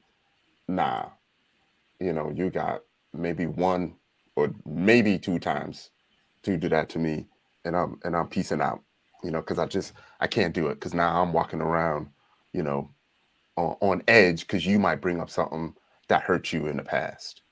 I just can't do it. One of the things that stung to me was that she said that's conduct unbecoming of a man when he didn't owe nobody nothing at the time, when it all happened. I understand that Tommy mentioned rules, but, in a way, those rules are more like speeding. You shouldn't do it, but you're going to have to suffer the consequences, if you get caught speeding. In a way, Tony didn't know how long he was going to be there, and I feel like there's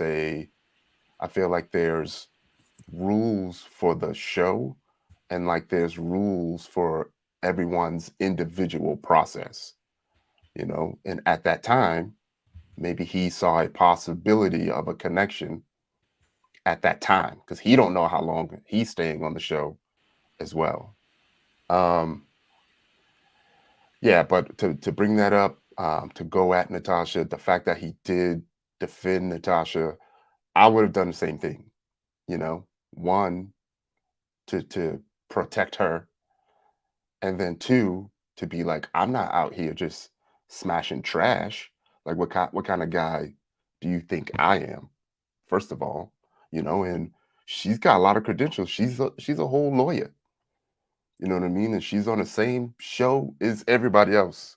So the fact that she went home on day one does not, limit her, does not make her the low-hanging fruit. She just happened to be the one that got voted off first, and that could have been for any number of reasons, right? For lack of connections. So yeah, like just like how you're feeling, Paul, like you can't seem to like get all the words out. Like I feel the exact same way. Like if there was any reason to walk away, like this would be the reason. Like there's really nothing else No doubt left to about it. see. Yeah.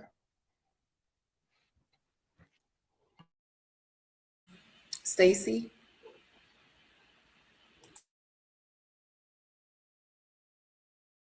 One second, I'm finishing up a thought. I'm sorry.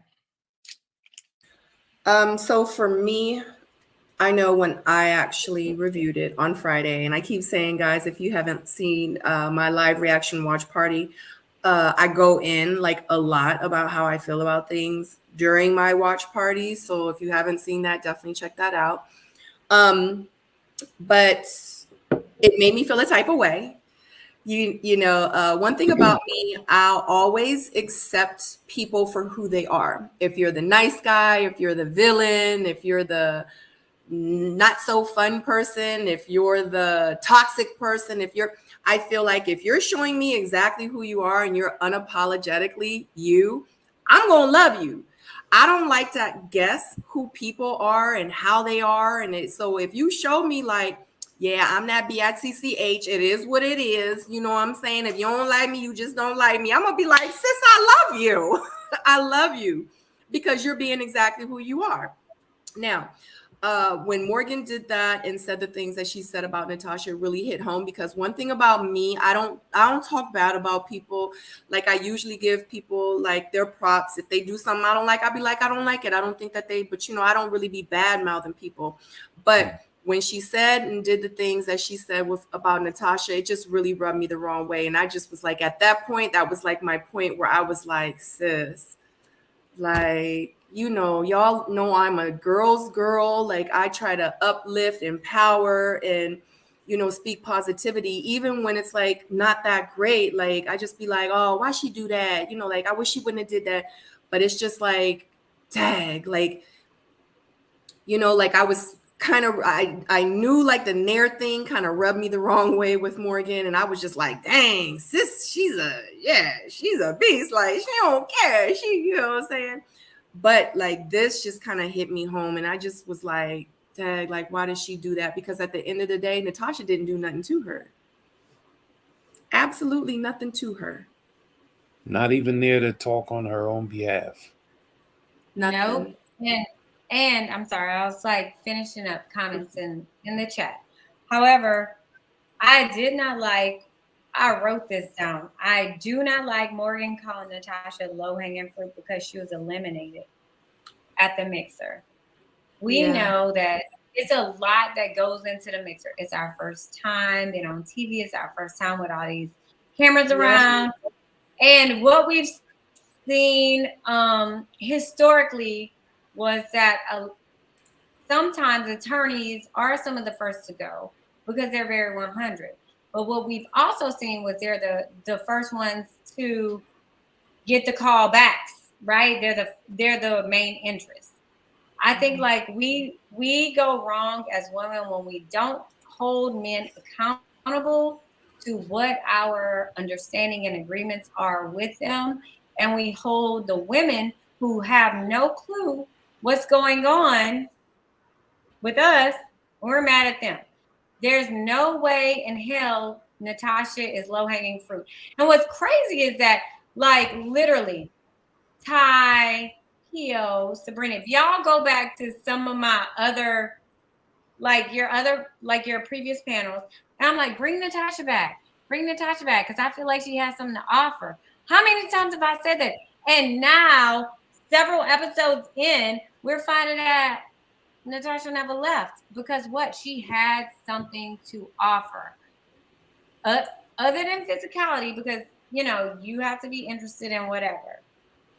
I appreciated.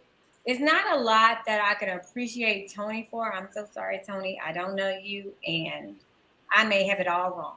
But I appreciate that you stood up for her and was like, no, I don't want you to dog her, to badmouth her, to do all this. Like, that's not fair because one, she's not even here to defend herself.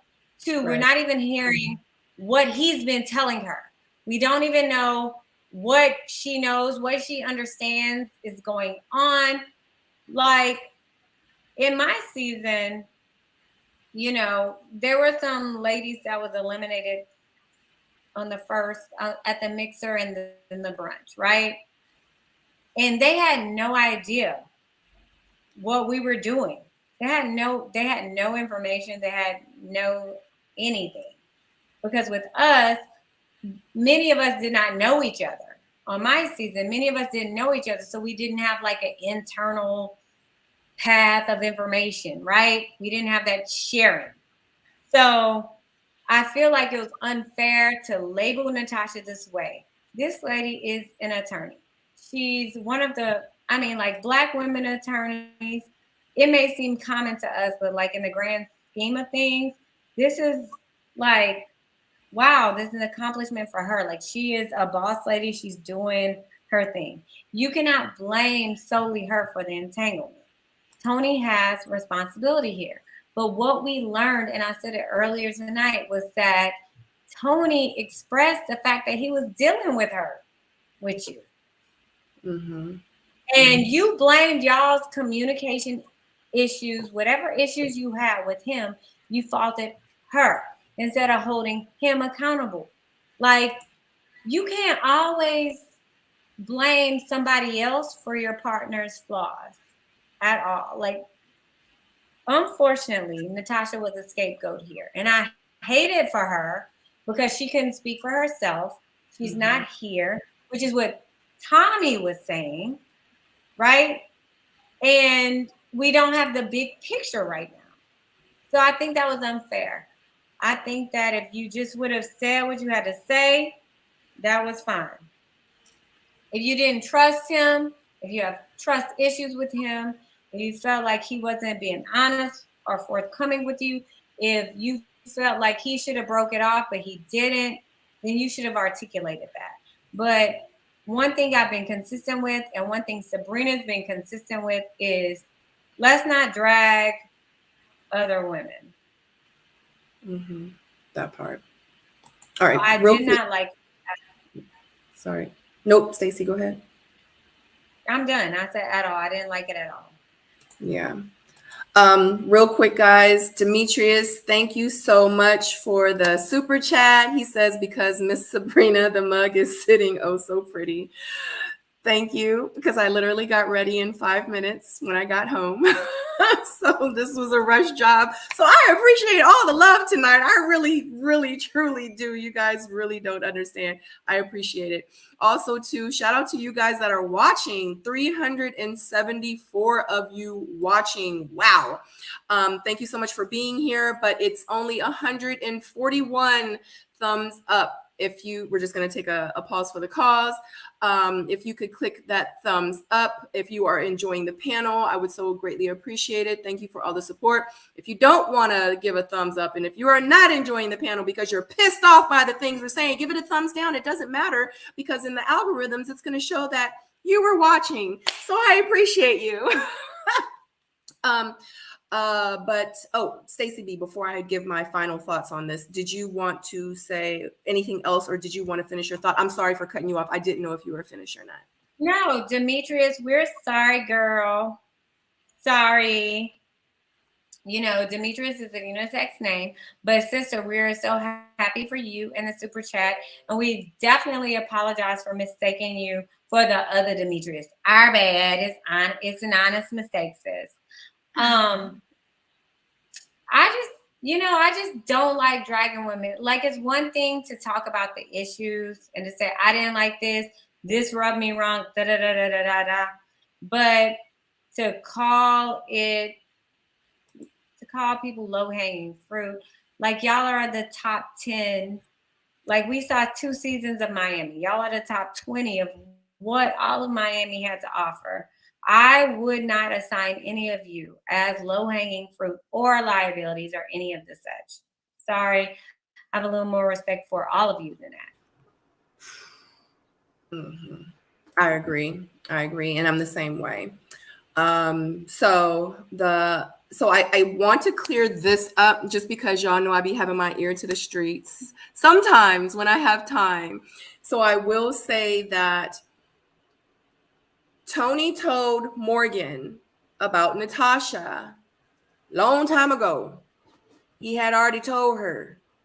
Morgan knew. Right. For a minute. And that's why she made the comment. Yes. That's why she made the comment, like, since he don't want to be, responsible for his actions, I'm gonna bring this up now. So I'm gonna put a little bit of heat under his booty. So that's why what she meant by that, because this situation with Natasha, she's known. So it's not like she's just finding out about Tony and Natasha. So whatever issue she had with Tony, unfortunately, Natasha got the backlash from it. And she used her as, I guess, like a weapon, in that situation. So shout out to Tony. And I'm going to say this, shout out to Tony for taking up for Natasha. I appreciate that he stepped up like a man and was like, look, I'm not going to allow you to degrade her like that. You know what I mean? So kudos to you, Tony. I said it on my live. I just want to say once again that I do appreciate you, stepping up. And one more other thing is that, bear with me, people.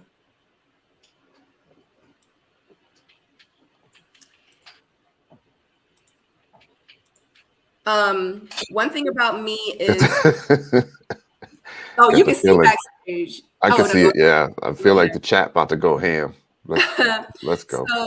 So one thing about me is I am huge with accountability. I have ended a lot of situationships because people did not want to take accountability. Because one thing about me is when I'm wrong, I'm going to say I'm wrong, and it is what it is. Like one thing I know is being humble, putting my ego and my pride to the side.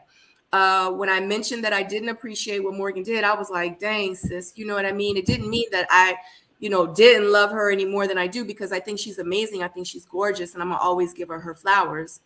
But I do want to say this, and I'm going to put this on the screen, and I appreciate Morgan for doing this. And normally I don't do this, guys. I do not do this. But I feel like that because she took accountability and she did make this post, I'm gonna give her a shout out, just like I'm giving Tony one for doing his part. I'm gonna give her one. If you are not following Morgan on Instagram, definitely go start following her on her Instagram. Her Instagram is Let Her Be Morgan, and I'm gonna put my glasses on for this. This is her last post from what I saw. Excuse me. And this post, you cannot comment on this post.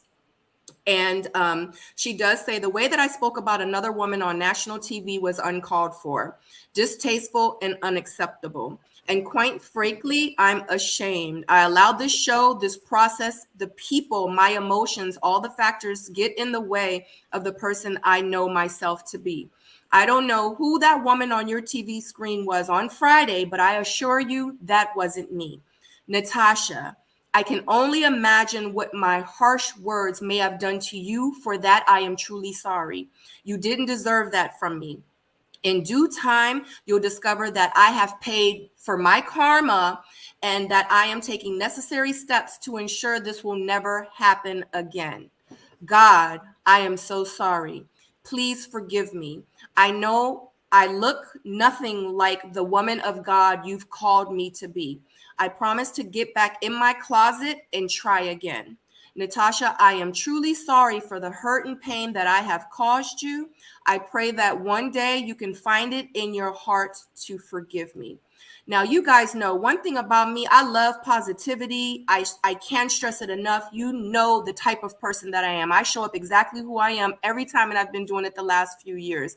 Now, if it's some positive shit, I'm going to put it up and we going to talk about it. And I just want to say kudos to you, Morgan.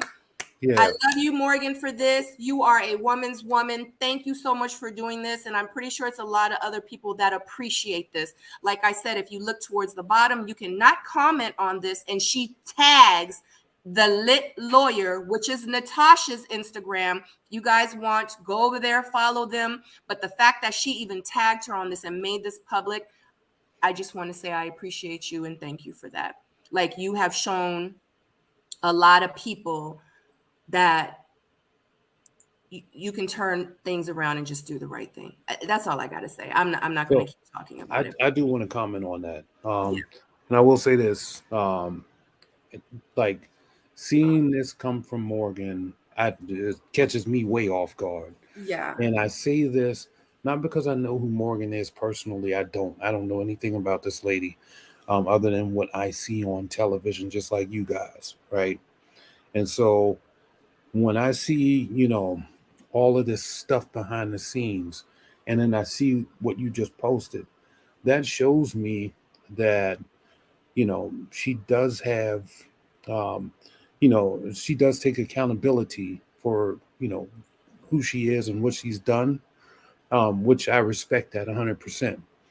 And I know personally how the show can isolate certain incidents. And one thing that you say that's not kosher gets magnified 1,000 times because they build it up into a moment. So I guess we've been seeing those, throughout these last couple of episodes. I'll say this, for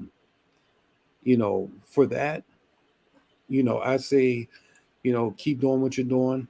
You know, talk to the people that you need to talk to, the folks in your corner, you know what I mean? And, just keep doing your self-check-in and your self-inventory. And I know from personal experience that this whole process can bring you down. Watching what the people say in the comments can really get to you. So, you know, yeah, people may seem to be judgmental and all of that stuff, but keep your head up and keep doing the right thing. Like this, that's what this whole process is all about. Is not just finding your person. If you don't find that person, it's also about learning about who you are and finding things out about yourself so that you can improve your dating experience going on or going forward in life. And so it seems like she's taking those steps now. I appreciate that. That's it. Real quick too. I noticed somebody put in the chat that Natasha did an interview and she did give a little bit of insight about the entanglement that she had with Tony. And you can actually watch that video over on Kamisha Review's channel. And she's on YouTube as well. And I know y'all know Kamisha, so definitely go check out that video if you want to hear Natasha's side. Tyrone, what do you have? Wait, before Tyrone, can I say something before you say it? Yes. So before, I've been in the chat, so I'm in the chat. So I just want to say, like, whatever panels I'm on, I represent my own opinion. But I do not engage with people that drag women. And what people do is what people do. And so what we're not going to do is we're not going to dog any of the Black influencers, Black women, social media, YouTubers, anything like that. Like, everybody does their best due diligence, and we can't be mad at anybody having their own opinions. Like, just like everyone has their own opinions, we have ours. Sometimes we're right, sometimes we're wrong, and that is fair. That's fair. We're all watching the same TV show, and we will all perceive things however we receive it. I have no idea where that came from, but thank you. I appreciate that. I don't know what's going on. Something's going on in the chat. Yes, Tyrone. Oh man, where do I begin? So I guess I say, like, as a human, and then especially, as a castmate, the main thing that you want is for your castmates to learn something and to be better people at the end of the process, right? Seems like Morgan is moving towards that. I can relate. I was personally in a situation that got out of hand. It's not similar to this, but the other person did create a post of support for me because they knew that I was going through a lot of backlash, right?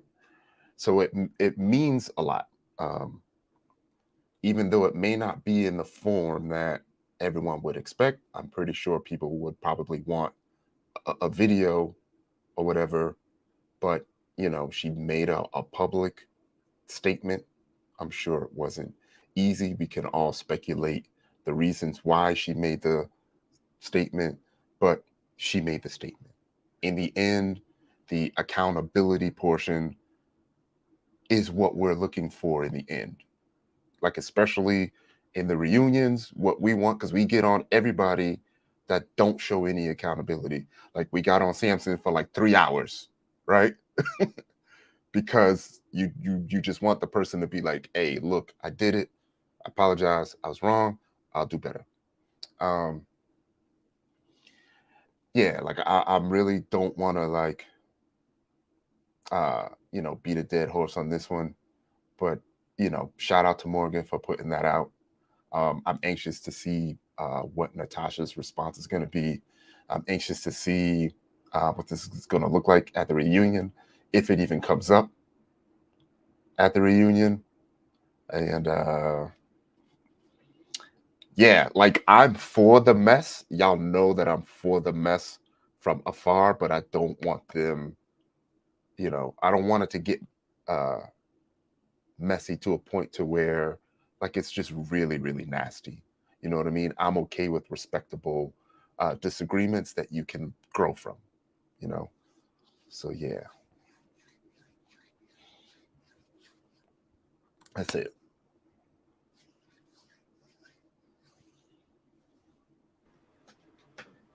I was on mute. Oh. P.O., do you have anything else? No, I'm good. Stacy, do you have anything else? No, I'm good, boo. Okay. All right, guys. That's how I feel like that too. Because at the end of the day, a lot of people are like, you know, is she apologizing because of the backlash that she got? Yeah, like a lot of people was not equipped for reality TV. A lot of people don't understand the repercussions and the consequences and the backlash and the trolls and the haters and the people in the back and the nosebleeds. Like they don't understand, like Ready to Love super fans, Black Twitter, Ready to Love. Like people don't understand the severity of their actions until it happens. No doubt. Period. And it's just what it is. You know what I mean? They didn't know that it's bloggers really out here doing interviews and reviewing the show that they're on, saying the stuff. They don't understand. They don't know that it's 392 people right now watching this. And then it's, you know, 20% of the people that are not Morgan fans that's going to speak their mind because they're not on TV. They don't even barely got a face with their comment. They can say what they want. They can do what they want. And they don't understand the severity of their actions until absolutely it happens. But the fact that Tyrone said, the fact that it doesn't matter when it comes, the fact that you apologize to me is damn. Like it had to get to this point. Maybe she's watching herself back after 12 episodes and she says, I'm really a effed up person. I really said this. I really did that. You know what? I probably need to go soul search. Everything happens for a reason in your life. So maybe she needed to see herself, have that mirror reflecting in her, and she had to go on this show for it to happen because she was going downhill in her life. And she didn't know how to fix it. So God places you sometimes in positions, the universe like, oh, you don't get it? Well, guess what? I'm about to show you.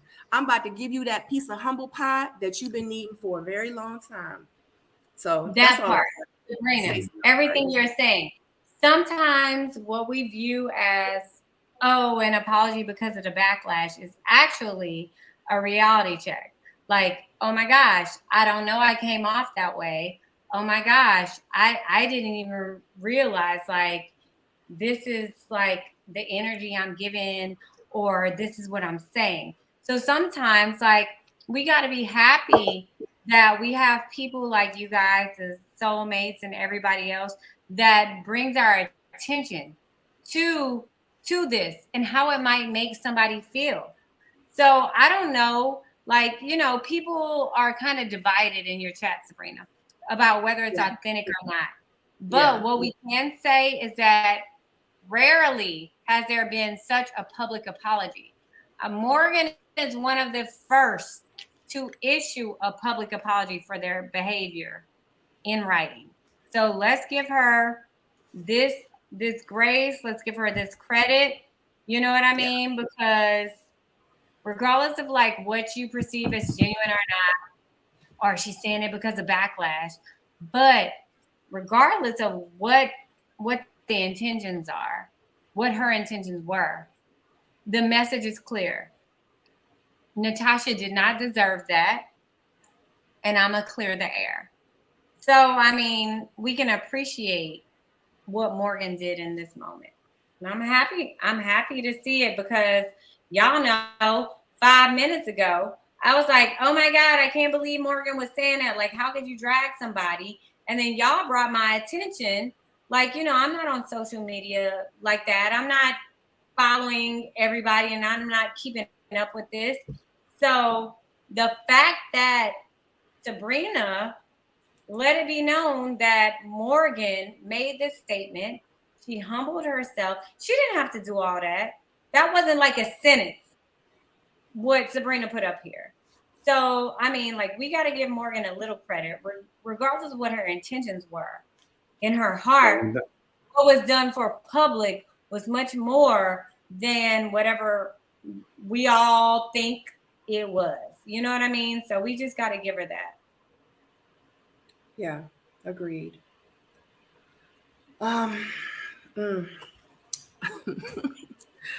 Does anybody have anything else? No, we on page 3 though, girl, because my notes are deep. Yeah. We only on page 3, Sabrina. Yeah, I know. We're not even into, like, that was the end of page 2. We're only on page 3 right now at the top. But we're actually doing really well, especially with time. I know it doesn't seem like it, but we really are. So yeah, I'm wondering if the timing of the reunion and the timing of the confessionals were by design, by production this time around, because it just seems a lot different, you know, and it seems like, you know, they're able to create drama without really trying, you know. yeah, the timeline that we're used to, it's not what it's throwing me off a little bit, because I'm like, wait a minute. And then the whole other extra episode, I'm like, oh, hell, wait a minute. So I'm definitely in my feelings slightly. Oh my God. So are y'all going through the same emotions as well? Listen, I hopped on your live. I was like, no, please. Yeah. I'm exhausted for them, to be honest. I would have been mad. Comes up. Yeah, if that would have been my season, I would have been pissed. I was ready to go. Yeah. That would have really just been like, what? I think that they filmed just as much as we probably were filmed. They just had way more content. They had a lot of heavy hitters on this season. You have to think about it. Like, it literally started with Blake. No, it started with Blake leading into Fabrice, and then it was a lot of heavy hitters this season. Yeah, that's what I'm saying. So you got to think about it from an editor's perspective. Yeah. I'm sorry. We went in on Fabrice for being like heavy sexual from what like production was showing us. But what are we seeing? That a lot of people led with sexual, like 9 in. Now we're seeing that Fabrice wasn't so far off, right? No, I feel like they just filmed nonstop. Like there was zero breaks. Yeah. At all.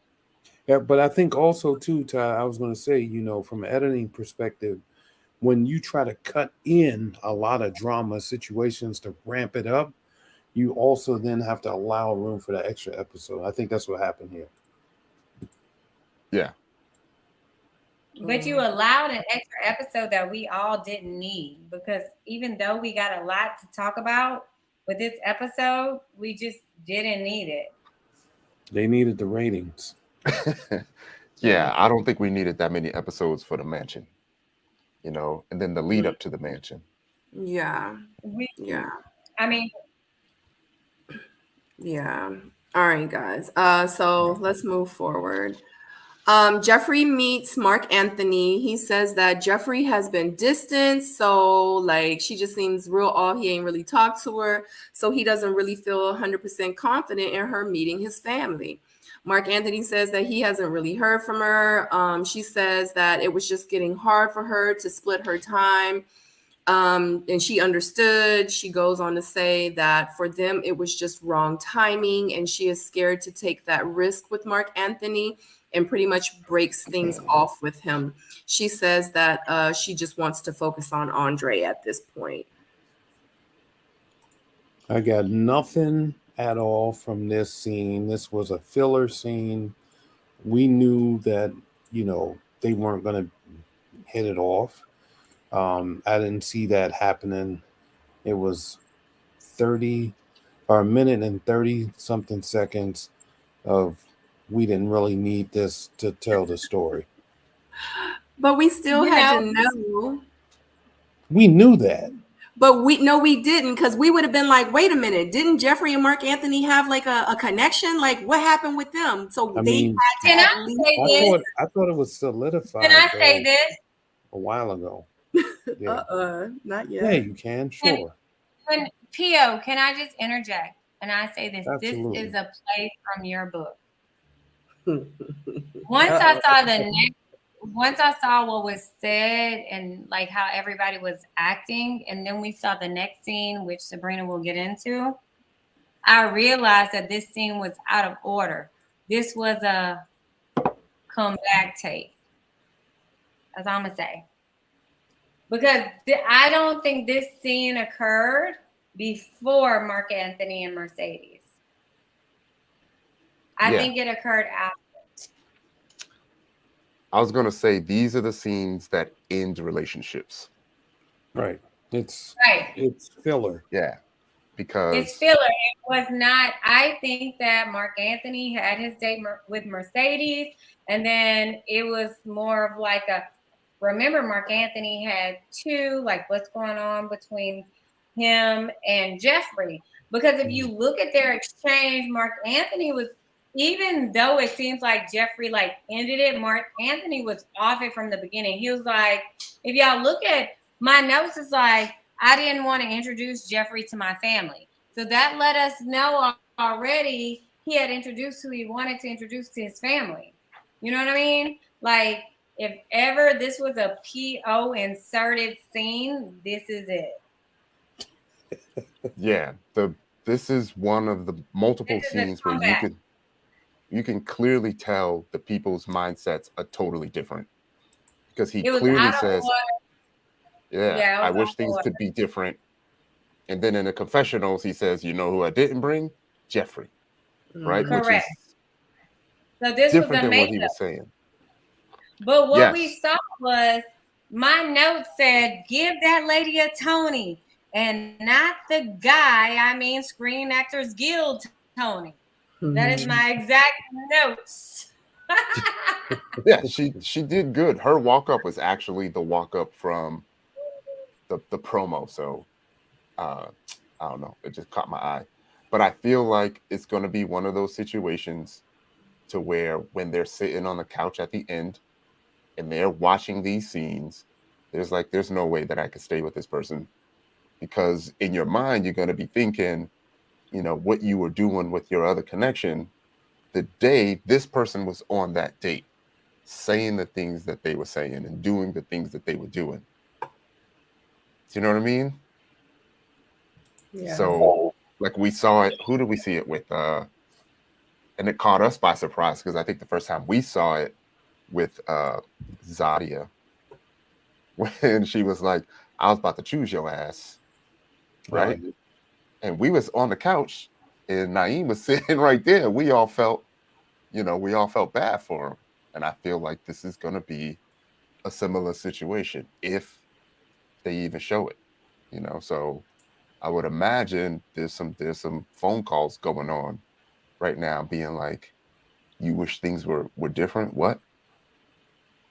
You know, still confused? I'm confused. Yeah. No. So do y'all Let me have see my notes. anything? Yeah, I didn't have a lot of notes. Yeah, I got Other than nothing else for this. I think my notes was he wishes things are different, and then I put like, what is his deal breaker? What is Mark Anthony's deal breaker? Does he even have any deal breakers at all? And then I put, he's still grabbing her up. Like, he's been grabbing her up since day one. Yeah. Well, let him tell it. He came into this process saying, I ain't interested in dating no women with kids. Yeah. That's true. Right. That's his deal breaker right there. That part. At some Right. point, you can see the people move like they know their connection is watching, right? So they'll be safe in their comments. They'll be really non-committal in what they're saying, but not him. You know, like he's still going hard as if Jeffrey was to give him a chance, ain't no telling. I think that Mark Anthony wanted to keep the lines of communication still open with Jeffrey. I felt like for the show in his head, it would have made sense for him to pick Mercedes, but he wanted to make sure that he was still in Jeffrey's good graces. So after the show ends, he could call her up because in real life, he does not see himself being with Jeffrey long term, but it's something about Jeffrey where he like just one time. Yeah. Just one time. You know what I know mean? I know I'm being funny, but it feels like this is the entanglement that he had no comment about. That part. Well, Because that's what I thought. I'm like, he talking about Jeffrey in real life. Right. In real life, they probably smash. Like I thought that to myself. Or he don't know what entanglement mean. One of the two. Right. Yeah. Yeah. I just feel like I don't know. Yeah. I don't know. And I don't want to say anything and assume. But anyway, it is 405 people watching, 408 people. Shout out to you guys. Oh, Thank you for 408. joining. Can I give it to him? Give it to him. This is for you guys. If you have not hit that thumbs up, I definitely said to SJ in the comments, she told me to sing my song. I have not sang my song once. We're going to take a pause for the cause to let you guys know to hit that thumbs up. If you have not already, if you are not subscribed to my channel, I would love for you to join the Seoul Mate community over here.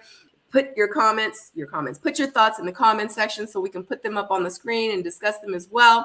And I'm just literally going to give you a moment to go hit that like button because it's only 193 thumbs up and it's over 400 of you in the chat and watching. So I'm going to give you a time. I'm going to sing my song. I'm going to give you a moment. And during me singing my song, I think PO promised us something this week. Oh, yeah. I think PO, you promised us something. Yeah, we're gonna have to get some donations for my charity, American Heart Association. So if you guys want PO to take his shirt off, which I mean, you know, you guys are gonna laugh, I know, but whatever. We're not gonna laugh, PO. We're not gonna laugh. We seen you with your shirt off before. Ain't nothing funny. So the proceeds are gonna, and of course, I'm gonna take my 10% as your agent. The proceeds are gonna go to what charity would you like to donate the super chats that you're going to get for taking your shirt off? Man, listen. So American Heart Association. The reason why, though, I'll tell you, is because that's what my mom passed away from, heart disease. So, you know, I have a passion for that. Okay. Yeah, and Tyrone, did you have a charity? Uh-oh. Yeah, My sister's in here. I actually said if Paul did it, I would do it. So I am You did? wearing, yeah, I am wearing gray. Mine is the American Cancer Society. My mom was recently diagnosed with a terminal brain tumor. It's a grade 4 glioma, which is why I'm actually in Memphis right now. So that's going to be my charity. All right, guys. So if you, and this is for charity, just to let you know. So if you want to donate to charity, and if you'd like for your donation, whatever super chats, and if you go down to the $ underneath here, put who you would like to support. If you want to say both of them, Tyrone and Paul, we can split the amount for whatever you give. But if you want to donate to Tyrone's charity, you can put Tyrone. If you want to donate to Paul's charity, you can put Paul. If you want to donate to both, you can split it up into say Tyrone and PO. So I am getting ready to sing my song. I see the super chats coming in here now. Hold on, let me go back up. I see the super chats coming in here now. So just to let you know, whatever super chats you put on, the money is going to go to charity. All right, guys. No shirt off necessary. Bless you for supporting the charities. Oh, And thank you so my much. sister's gonna be grossed out. She can log off for a moment. She can turn her head. But we got $9.99 so far, and we're gonna go ahead and I said it after she said this, so we're gonna take half of the proceeds and give half to Paul and half to Tyrone. So just to let you know, I'm about to start singing my song. Okay, we got $2. Come on, let's get this money right. Let's get this money right. Let's get this money right. I'm about to start singing my Listen, song. Man, y'all about to help. Y'all about to help other people out here. Like, you know what I'm saying? We got what, 405 in here? If they just all super chat at $1, we would be good to go. Just $1. It's just $1 of your life. And yes. it ain't going in my gas tank. You know what I'm saying? No. It's not going in the gas tank. There you go. That's what I'm talking about. Yay. Thank you. We got another $5. Somebody's saying that they don't want to hear my song. Oh my God. So Darika says, what's going on? So last time, Tyrone, I sang my song, you know, to get everybody a chance to hit that thumbs up. And while I was singing my song, we were like, Tyrone, take your shirt off. You know what I'm saying? Because he started doing like this. I was like, oh, you taking your shirt off? I said, so guess what? What's going to happen is I'm going to sing the song. Tyrone's going to take his shirt off, but he's going to do it for super chats. As you guys can see how the money is rolling in now. So he probably raised over what? Like, it was like $60, right? It was almost a quick 100. Yeah. I was like, I need to do this more often. Hey, Calmer Beauty 65. I love the $4.99 though. I love how you kept that 1 penny. You couldn't do the whole 5. I feel you though. Yeah. So if you want, you guys can do my Cash App that is floating on the little line down below. You can do my Cash App, but these proceeds are going to go to a choice of their charity. And one more time, guys, before I start singing, PO, what is your charity? And Tyrone, what is your charity? One more time to update the people. My charity is National Heart Association. You know, we need to keep the heart pumping to stay alive out here. So, you know, my passion not only is just because my mom passed away from it, but it also is going to, you know, go into the research of, you know, heart conditions and things like that. So.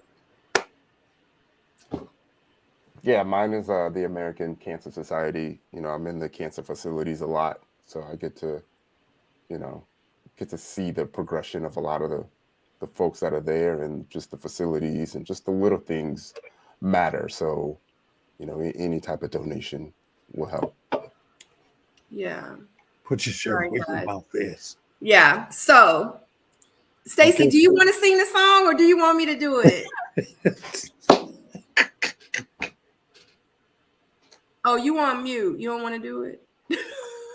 Stacey's like, shoot, y'all make sure y'all lend a little bit to PO because I did. So I'm not sure if y'all know about it, but a year ago I lost my uncle. who passed from heart disease. He gave his body. We actually just got his body back. Well, I mean, 2 weeks ago, because they were studying it. So he donated it to research. He's my uncle who gave me away in my wedding and everything.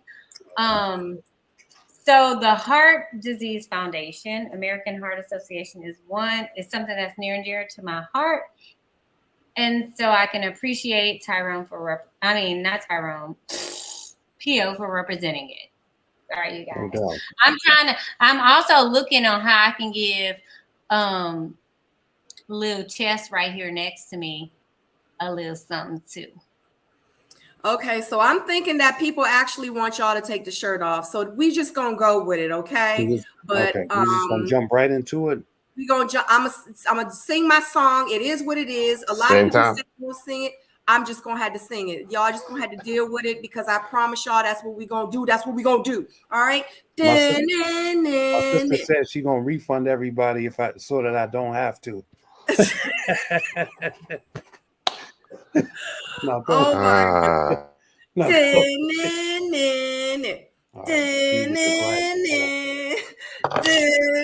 Get the people what they want. there it is. There you have it. Oh, you've been doing your push-ups since last week, Theo. Look, yeah, because you know, you took your shirt off, you got $20. I was getting it in.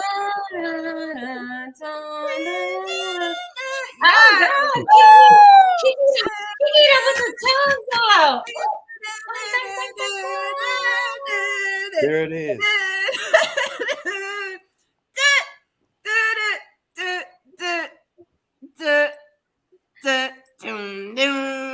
Boom. Thank y'all. Real talk. Thank you not so bad. much. Not bad for 46. And I Yeah, think you Paul's know, older than me, right? Y'all look What's that? amazing. I said I'm you're 50. older than me, right, Paul? Yeah, I'm 50. I mean, and pause. Let's go back to P.O. And let me remind y'all that he also smells good and has an 850. He smells like 850. Yes. So Yeah, we they're did. loving it. Y'all did just objectify us a little She bit. said baby oil. We did, and it's Look. okay. I wasn't meaning to. I was trying to give you a compliment. No, not you specifically. Talking about Oh. me. Yeah. Oh, I was like, oh my gosh, I never want to objectify anyone. No, because I did. I slightly kind of pimped them out. It's okay though, because it was for a great cause. I'm gonna put him back up here again. We got. Oh no, that was mine. Okay, that was my $5. Okay. I don't know how to do it. I need you to show me how to do it. Thank y'all. I was looking up. Damn, Jay. Okay. Do it. Yes, thank you. Yeah, Jay, it's so down much. at the bottom for it's like a $sign. So let me do this.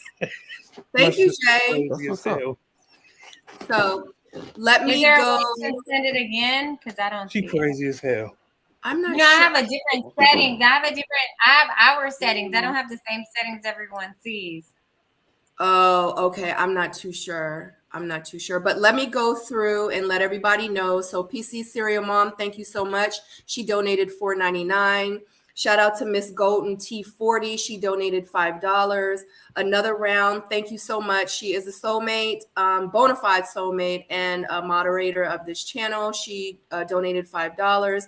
Marriott donated $13.99. Thank you so very much. Dee Dee donated $10. Let me D some DVD. D Brown donated $4.99. Love with an extra E donated $5. Thank you so very much. Caramel Beauty 65 donated $4.99. Nichelle donated $2. The Girls Club Inc. donated $4.99. April Gaines, who is Paul's sister, she donated $10. Another round, once again, donated another $5. Thank you so much. And she donated another $2. Thank you. Much love. She always shows this channel so much love. NTR donated $9.99. Tyronda donated $20. Jay donated $49.99. $50. Wow. Yeah, That that's is what's up. so amazing. We That's actually awesome. lost like 20% of the viewers, probably because they were men. But you know what? This was for a We did. great They probably like, cause. we don't want to see that. This was for a great cause. So, oh my God. Okay. Oh, we got more coming in because I didn't star these. Oh, okay. So I didn't star these, so these are just coming in again. So PC Sarah Mom, thank you so much for each guy. So she did $149, $499. So she did another $499. Actually, Aubrey, both Paul and Tyrone, please come through and check out your girl sometimes. Actually, Aubrey, For she sure. does have her own YouTube channel, so definitely check her channel out. She donated $10. That's what's up. And NTR donated another $5.99. I appreciate you guys so much. I'm sure the guys, like, this is for y'all. So y'all talk. I don't need to keep talking. Y'all talk. No doubt. Listen, like just having the support from you guys out there, you know, small gestures like this really do go a long way. Like I said, I'm thankful that somebody's taking up the cause along with me for my charity. So, you know, like I said, hopefully this will go into research that will save somebody's child, somebody's mom or dad, uncle, cousin, whatever, you know. Thank you so much for participating in that. I really appreciate it. Yeah. Tyrone, you want to say anything? Yeah. You know, my mom's literally in the next room, and you know, so most days are tougher than the previous day, and seeing the slow decline is not easy. So, you know, you all help me get through, you know, like this isn't one of the few outlets that I do have here. So I just wanted to say I appreciate you all, and you know, any little thing does truly help. So thank you so much. Absolutely. I love you guys so much. Just to let everybody know, the last time I did let him know, I was like, this is how much you made. Like, what you gonna do? He actually, because Sadora got straight A's. So he was like, just give it to Sadora for her grades. But this time I am going to count this money out. I'm going to split it up. Definitely let me know what you guys' cash apps are, and I'm going to give it to you guys, and then you guys can send it to the charities that you just discussed. So wow, that's so amazing. I love the support. Oh God, all this love. It really it feels my soul, and I just don't know, like I'm really spiritual now, and just being on the spiritual journey and to have this love and the energy surrounding me right now from like what just happened, it just like poured into me, and it's such an overwhelming feeling that I'm feeling. And I just want to say shout out to you guys, my soulmate. Shout out to everyone that joins us on these panels, because it really does do something for all of us when we all come together. And Tyrone, I completely understand, you know, and I love you, Ty, and I love you, PO. And thank you for sharing your stories. No doubt. No doubt about it. Thank you. For sure. Thank you all. All right, guys. Oh God. Yeah. All right. Moving forward. Now we gotta go back to this shit. Right. Exactly. But it's cool because we enjoy it. So. Yeah, right. All right, guys. Oh God, I'm over here burning up again. All right. So the next scene we have Mark Anthony, or Mercedes is meeting Mark Anthony, and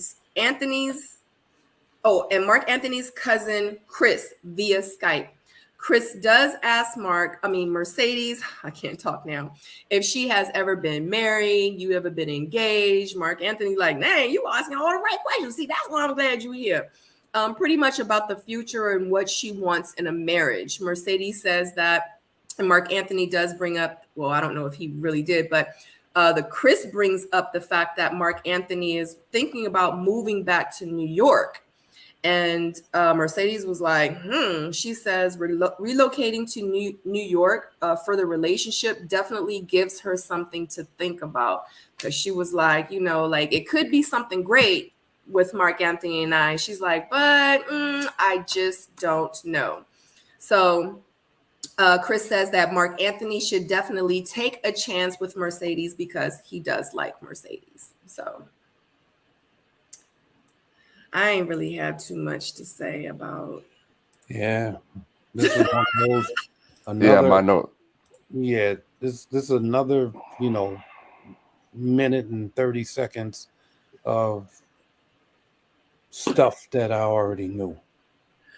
Except for I think the relocation thing. I don't think Right. that I don't think homegirl's feeling that. And I would be surprised if I wouldn't be surprised if she says, you know what, I'm off of this train.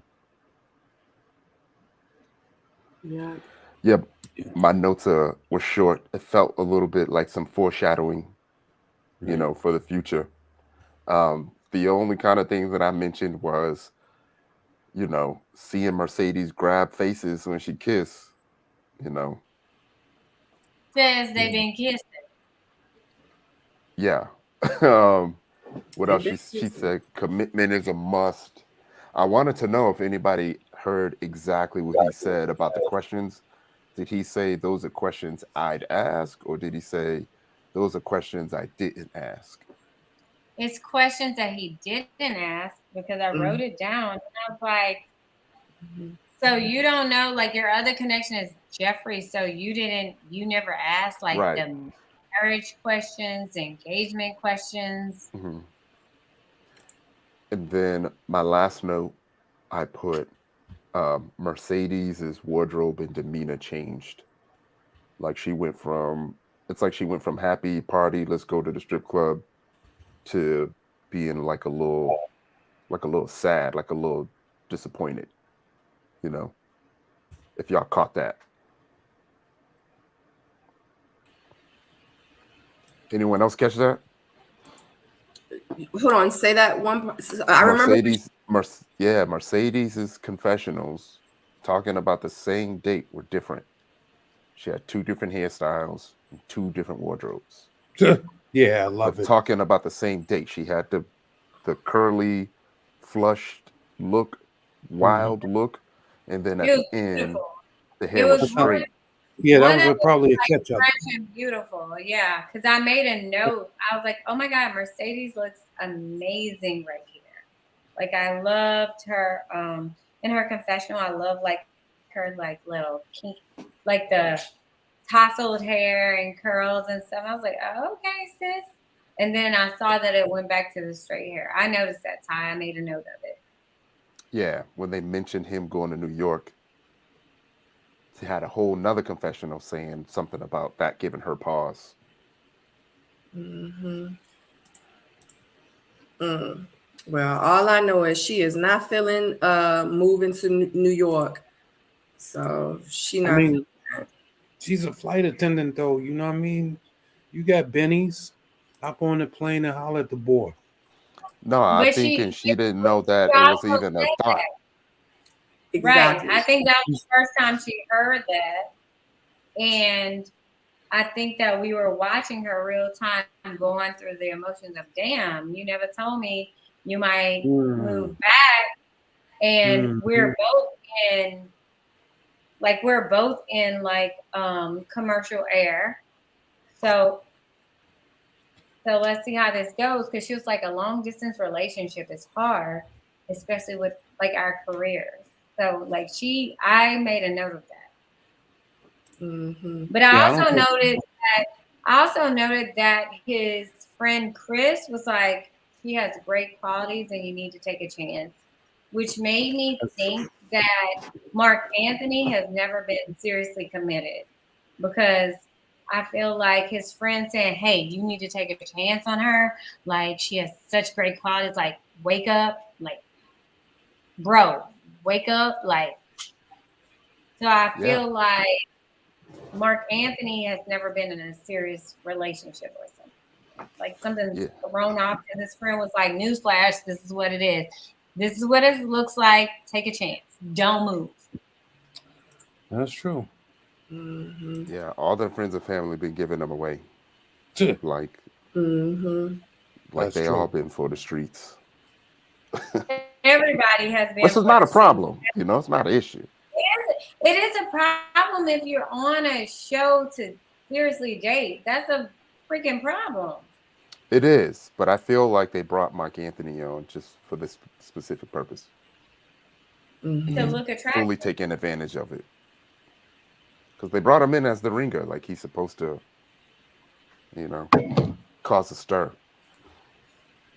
And Yeah. still, like, when Mark Anthony was meeting friends and stuff, like, one thing that I noticed, like, last week and stuff that I didn't get an opportunity to mention was, like, we've never seen him, like, super, like, dressed up. Like, he's never taken anything seriously enough to, like, be, like, present himself like, I'm taking this seriously. I'm meeting your friends and or family. I don't know who I'm about to meet, but let me clean it up. He's always been super casual and everything. Child, Mark Anthony trying to be in no relationship. He don't like Mercedes in real life. He thinks she cute. He was someone he knew that he was going to go to the end with. He wants to smash Jeffrey, but other than that, he ain't looking for nothing serious. But before we move forward, I definitely want to give a shout out to, sorry, Tyrone, No Life Without Music. They did donate $20. Shout out to you. Thank you so much for the donation. Look at I'm another sorry. round. Jay gave another 50 for Sadorable. Oh, you know I'm not all the way down here yet for the comments. Oh, this is forgive me if I spell her name wrong.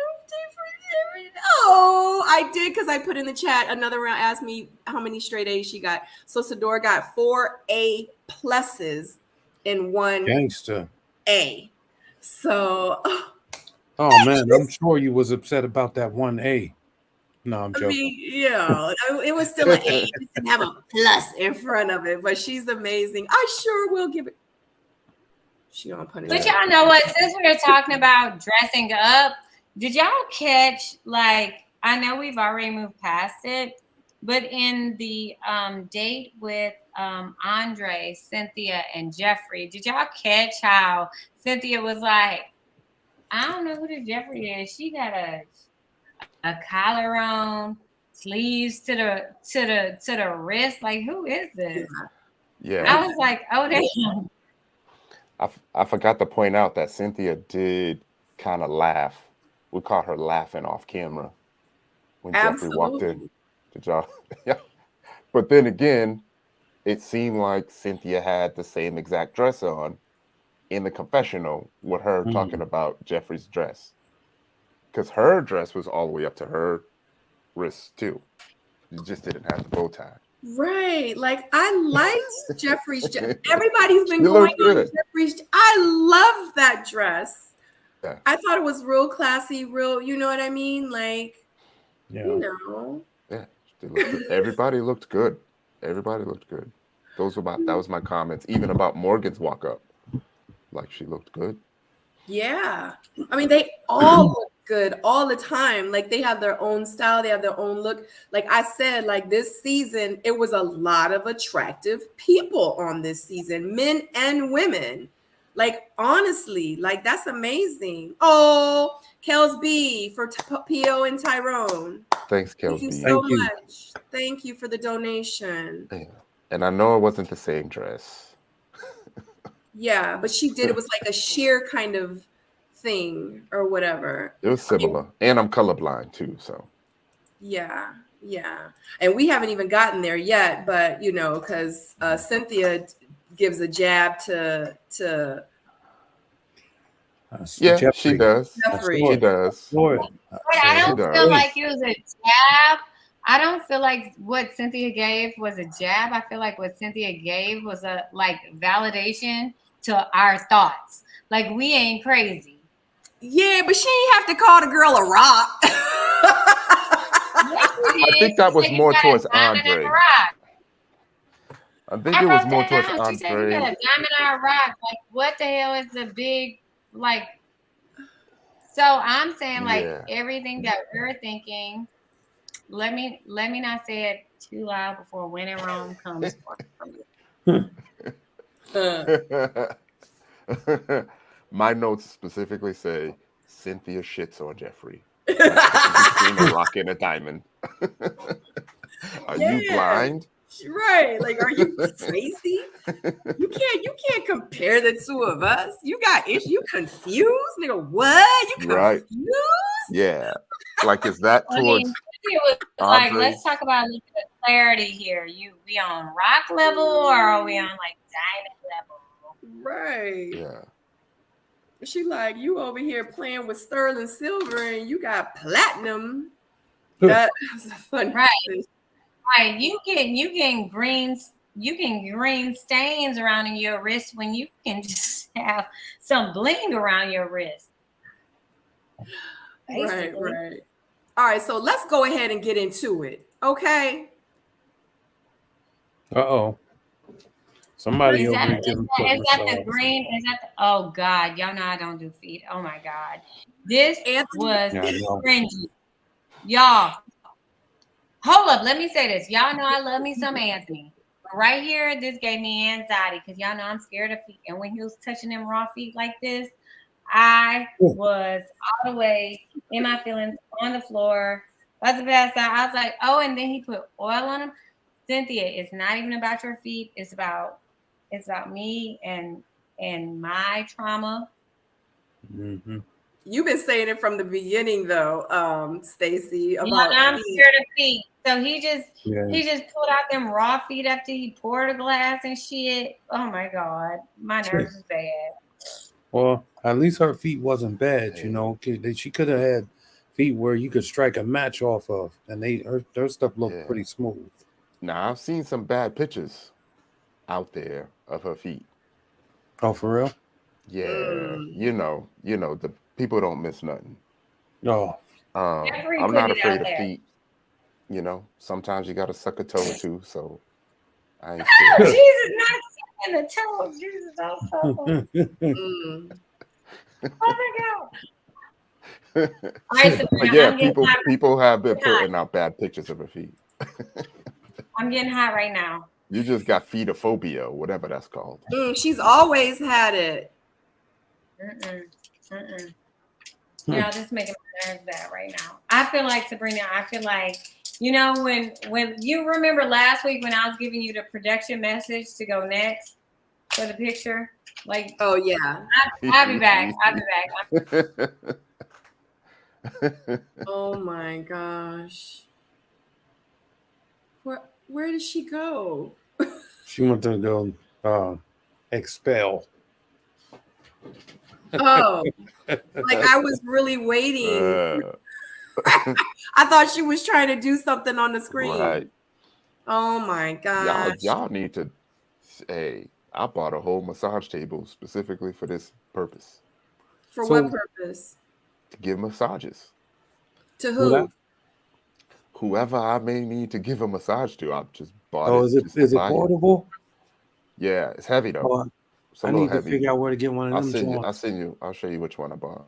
Now I'm gonna start showing up the dates with those and be like, okay, so here's what you're gonna do first. You're gonna start with my back and then you're gonna work your way down. So you bought a massage table just I do things. I like unsolicited massages. If I give you a 1 hour massage for no reason, you know how many points I earn? Yeah, that is cool. I get it. Because I have a massage table too. So Miss Pretty Amazing, she says she's gonna donate $9.99 for a massage. Tyrone, you need to call out Miss Pretty Amazing. She paying for your services. So what is it, like $1 a minute? Was she only getting 10 minutes? You get 9 minutes. You get 9 minutes and 59 seconds for that. It was something that I wanted to get into. Me too. I feel like I pay attention. I'm good at paying attention. And I wanted to get into it just to see if I could do it as like a side thing and like go to school and just like really, really learn to be really good. So I have a friend that has a massage. She has what do you call those places you go get a massage, a sauna, all that stuff. And she told me all of the good stuff to get. So I went and got it. Okay. You know, one thing I would like to know is this. Is this right here, is this Anthony's doing, or did production set this up? What do you think, Paul? Okay, I see, I'm conflicted because for me, right? I mean, anybody that knows me personally know that I don't give out flowers. I don't buy them and I don't give them out. There's a whole thing behind that, but I don't do that. And production was buying flowers. For me, they came with a nice little stack. You know, it was like, here, take these over there or whatever. So I feel like they could have done that. I mean, obviously, if they're setting up on the beach, they want to set it up right. So, you know, I don't know. I'm torn. Well, I just want But to say, if he did do that, he's on some romantic shit. I need some lessons. come I feel on, like P.O. I feel like they finally needed to solidify what they have because Yeah. people still asking questions. People are still saying Cynthia's feeling Andre, and I feel like they literally just heard her say she's still confused. Do you know what I mean? But they really didn't do a good job of them like sealing the deal. Like they didn't show that, that they're really into each other and that's that. Which is kind of makes me feel like it was filler. Like normally it's supposed to be a point to them having, a date at this point when they clearly just dismissed the other person in the previous scene. Oh, there is one thing I wanted to point out too. When Cynthia met Andre's family, she made a comment about saying that she's meeting women and she was afraid that the women would be able to see through her. I took that as that her sisters are going to see that she's not into Andre. That's how I took that. Hold on, say the last part again. I felt like Cynthia was afraid to meet the sisters and have the sisters be able to see through her because the sisters will be able to see that she's really not into Andre like that. And she was like saying it like she don't want her cover to be blown just yet. I can see that. I didn't take it as cover blown. Like I wrote that down as well. Yeah, I didn't take it like that, but I see your point. I see what you're saying. So real quick, I just want to give a shout out to, sorry guys, to Tina Brown. She did a super chat for $10. Thank you so very much. I want to give a shout out to Joy for the Cash App that you just sent me. I appreciate it. If you guys are interested in sending me a Cash App, I did put it in the chat. It is going to be $ Sabrina. So thank you so much. And thank you so much for all the donations I'm getting for Sadora and her straight A's. Love you guys so much. I love you so much love tonight. Thank you so much. I'm sorry, Tyrone and Stacy, what were y'all saying? I'll just tell y'all, like my notes are love, love, love, date on a beach, foot rub / barf. That was what I had to say. I mean, I didn't really get a whole lot out of this. No, the entire you of all people. Everybody in the chat, please, y'all, please have my back right now. Of all the times y'all be talking about the crazy shit I say, please have my back right now, because we know Paul has been talking about how Anthony has not been intentional. Anthony has not been romantic. All the ladies' complaints have been as such. So this is a moment where we see Anthony being romantic, being intimate, showing some sexiness other than the pool. Yeah, I was going to say the same thing. Finally, he's putting in effort that they've been calling him out for all season. But I feel like Sister said she never had this before. She never experienced it. Like, so I feel like she was grateful for it. I feel like he has done that. Obviously, if he did it. I mean, why would he not? Why would he still be on the show? Why is his name not coming up in the lounge? Why wasn't it coming up in the lounge? I just think that, you know, those were isolated or whatever. We didn't see that. To Because me, I said he was the glue keeping it all together. He was the glue Right. keeping it all together. Mm-hmm. He was the second connection for Sue-Ann. right. You know, he even had a little convo with Marcia and Morgan at the table. You know, and if you want to talk about it more, Mercedes. So Yeah, I mean, I feel like, you know, at the end of the day, I feel like the dude in this particular thing, it looks like a great yeah, atmospheric episode. I didn't get a whole lot um you know, from he that. need a raise. And I think what we're seeing, what you may be seeing, Paul, is because Anthony and Cynthia have been set for a while, for so long, that it's almost like they don't have to try anymore. Right. They get to just chill. And Well, it's that's what like, I'm saying. Yeah, that's what I was saying. I'm not getting anything different from yeah, this than I would in any other situation. Like you this doesn't further or take away from their, you know, connection. yeah. It's just not, I, there's nothing else there. I did notice how Anthony instantly took his shades off. That was Uh, production. Production said you I can said, wear that them. man is a magician, you know, It said, because he's talking with his shades on. They cut right, away, he come back, shades off. right. You know what it is. Y'all What was are gonna that? be going in on my Anthony, because he's sweet. No, I'm He's not a going. good kid. I'm No, not saying. I like him. I Yeah, I'm like not him. saying I think he nothing. need a raise. Honestly, I think he need a raise. Yeah, I He wasn't was saying. very underrated. And where he at here? Yeah. I'm sick Yeah, of no, y'all. I'm not saying that. I'm not saying anything Yeah, you against him. said, I'm just saying that I didn't get.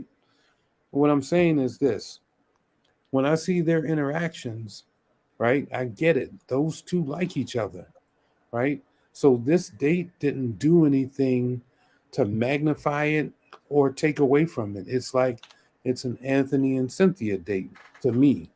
It didn't, like, nothing splashed out.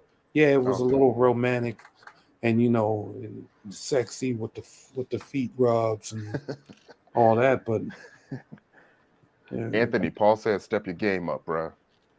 We need to see more out of you. ain't more to see out of him than him giving somebody a rose. Like what are you talking about, P.O.? There's nothing more to see out of him right now. Yeah, I mean, I guess maybe for me, I just don't really put a whole lot in the handing out roses and stuff, you know.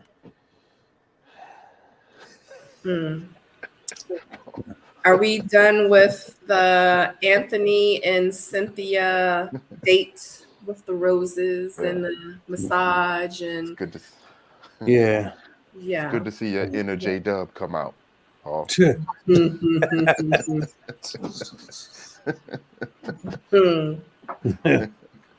My inner J Dub. All right, guys. So moving. J Dub, because you and Ty ain't being accountable tonight. Like y'all just running wild. What you mean? I miss this Tyrone. Oh yeah, he's back. Well, Yeah, you What know, you mean? I missed this one because last week and the week before, I don't know who that Tyrone was. I was like, what? This is like a P.O. reincarnate. I didn't know who he was, child. Yeah. Child. Tyrone gave me heartburn last week. Like I was You eating said heartburn. pizza. I was like, who is he? Like who the Papa? Who this man? Yeah. Like Papa, who this woman? Yeah, what happened was they performed the get out surgery on me and Ty. I know, and both of y'all was getting out. I don't know who you were. I don't know who Ty was. I was so Yeah. confused. Like the last 2 weeks, y'all were lost in the sauce. I don't even know y'all. Yeah. Hey, welcome back. We're so happy to have the real you guys back. Yeah. Yeah, went back, I regrouped, took notes, came back, you know, cleared my thoughts. Yeah. Yeah. Right. So Ray Day wants to know who Sabrina's and Stacy's top picks would be from this season. I just say Anthony and Cynthia are mine. That's really about it. Yeah, I like Oh them yeah, too. that's the closest to authentic we gonna get. I have two. So Mercedes and Mark Anthony gives me like love, like young, starting out Fun. like fun, like nothing too serious. I'm ready for love, but let's see where it goes. Like a flexible love. And then Anthony and Cynthia gives me mature. Okay, let's see how this works. So, Mercedes is incredibly beautiful, but not in a negative way. And she gives me more of like a free spirit. Like I love what she presents because she presents like a modern woman. Like, look, you ain't gonna get me caught up and you ain't gonna get me trapped down. So let's see how this goes. Like Mercedes gives me like more modern love, like 30, like let's see how this goes without anything too serious. I'm ready for love. If it happens, it happens. If it don't, we cool. And then Mark Anthony, minus the Mark, Anthony and Cynthia. Yeah, just forget about it. Just Symphony. Symphony. That's her name, Symphony. Symphony gives me like mature love. Like we got kids, we're grown and sexy. Let's see where this vibe goes. Nothing so far has given me like committed relationship. This season has given me two extremes of let's see where it goes. If y'all want me to be honest. Yeah. Next slide. Don't worry, I'll read it for you. I wish you could. They went up in this room and Tommy was in there and Tommy looked around the room and heard about Tony's entanglement. You're right on point, pretty much. That's exactly what it says. Tommy, the next scene is the last deliberation with Tony. For the men, they all discuss the meetings with the ladies and their families. Tony tells Tommy about Morgan and wanting to do counseling and coaching for their issues. And then he proceeds to tell Tommy about his entanglement with Natasha. Tony says that him and Morgan are fine. Tommy like, you sure? Tommy like, you sure? Because you know when Morgan not fine, you know what she could do.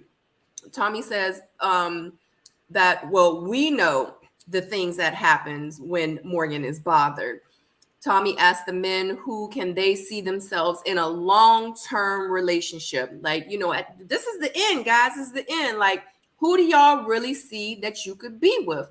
And you need to make a decision.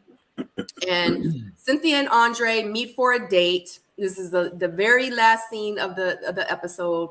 Andre says that at this point, he knows what his decision is. That was the very beginning of him and Cynthia's date. Cynthia says, seems like Andre is having problems picking between Jeffrey and herself.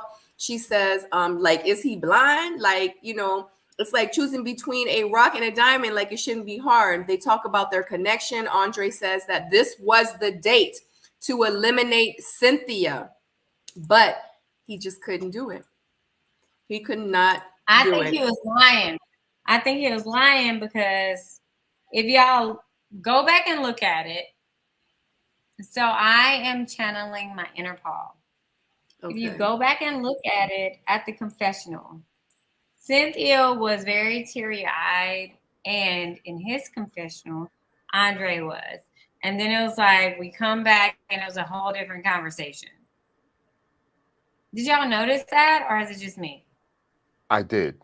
I also noticed Cynthia felt like it could have been a elimination as well, but was relying on the fact that she had multiple connections.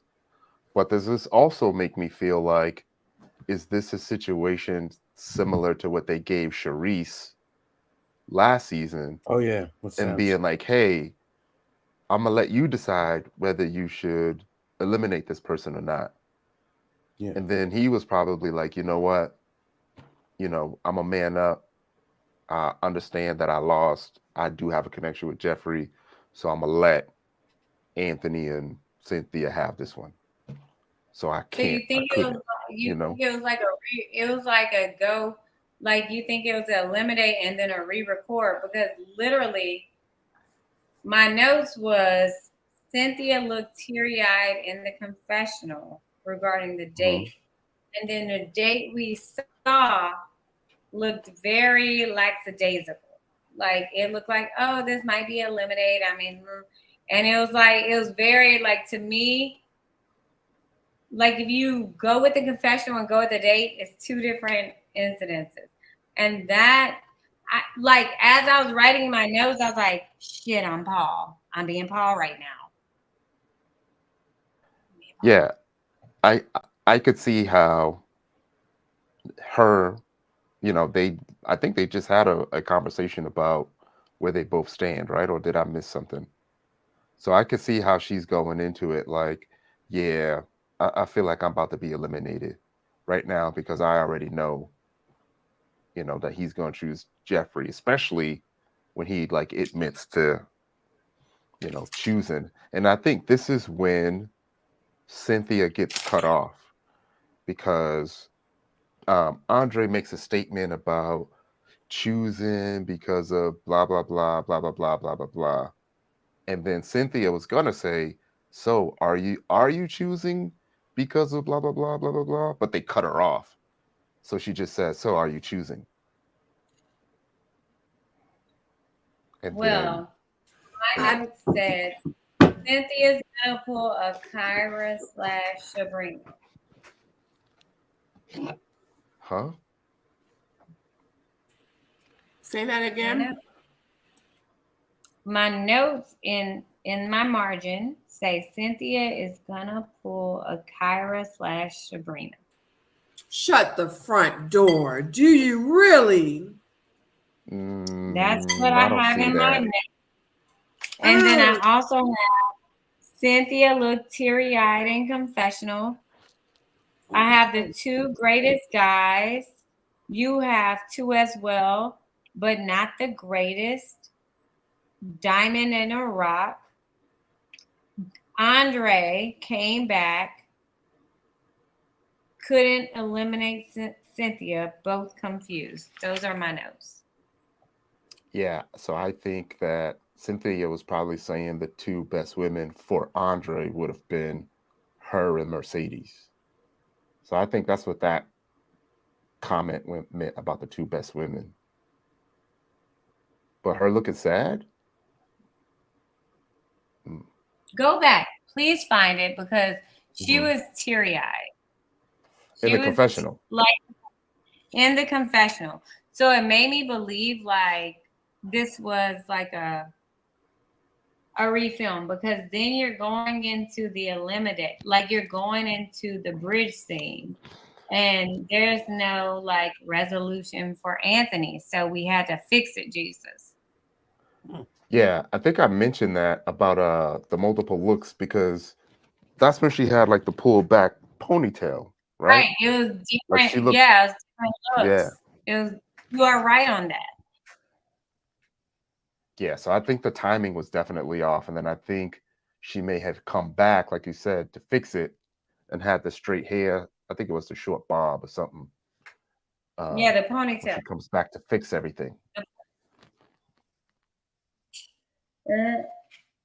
I So, don't. yeah. I feel like this is one of those corrective dates where it may have been an elimination, and then they called them back because it didn't make sense. Because you still had Anthony waiting in the helm with no resolution. And honestly, an elimination to align myself with production, a true elimination did not make sense right now because we're about to have the bridge scene and you got Anthony. You got a +1. How that make sense? I don't Right, think but it was an elimination scene. I think he was just going to tell her he was picking Jeffrey. That's what I think. It wasn't an elimination. It was just to say. But then he didn't pick Jeffrey though. Like nothing about it made sense. yeah, also for some reason they try to make it look like he's still undecided on the bridge in the promos for next week. They make it they make it seem like he still don't know who he's gonna give those flowers to. And it made it seem like Cynthia didn't know who she was gonna choose, which did not make this date make sense. Based on the previews, this didn't make sense. Literally, my note says at the very end, Cynthia says Andre does something to her, and now she is back to being confused again. That was the last line she said before they were like, next time on Ready to Love. Yeah, I think the timing of that. But they also said what goes on in a car stays in the car. That's what Andre said. And I was like, Nick, like what? Yeah, I caught that. Me too. He flirts. He's flirty, especially with her.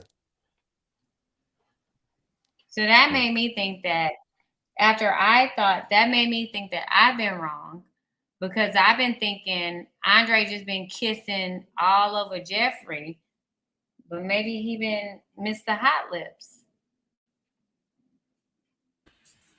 I think everybody was doing everything to do what they had to do to stay in the game. Period. That's unfortunate. Period. That's how I feel. Period. This is literally a game show this season. Yeah. Seems like it's very important to get to the end of this. Yeah. Maybe they offered them some money, the money that they didn't offer us. I don't know. Yeah. I mean, they said y'all got a reduction, so. Who did? Huh? Who did? Huh?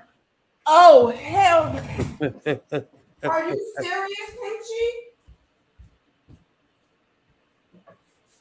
Oh, I'm sorry. I think her dog just. Go outside. That's not. That's her animal. Oh, okay. I thought it was an intruder. I was like, okay, well, we got Freddy Krueger coming in there or what? I think I got the power to mute her. I'm mute her. So we don't hear her yelling at the dog. Yeah, that wasn't to me, y'all. Oh. Yeah. I mean, but I heard from the DC people, but that ain't my business. Even though I'm out of contract, that ain't my business. So y'all go ahead. Carry on. Oh, you're saying about us not getting paid as much? I missed it. I don't know. I mean, probably. I don't know. Yeah, most of when our cast left, everybody left with $500,000. I don't know what y'all took home. We left per episode, right? Per episode.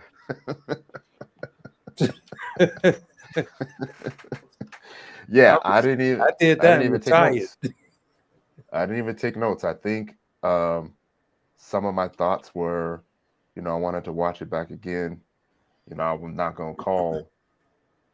I mean, but we've been on set, right? So Tommy mentioned something about being intimate. Oh yeah. And it was almost like it was a cue for Tony to tell the story. And Tony didn't give all the details of the story. So it was almost like Tommy was like, all right, let's be clear, and kept asking the follow-up questions because, it just seemed like Tony didn't want to talk about it. But it also seemed like the fellas knew. Oh, they knew what it so was. maybe they heard this. But Yeah. Ty, going to what you're saying, okay. Mhm. Let me come on camera. Ty, going to what you're saying now.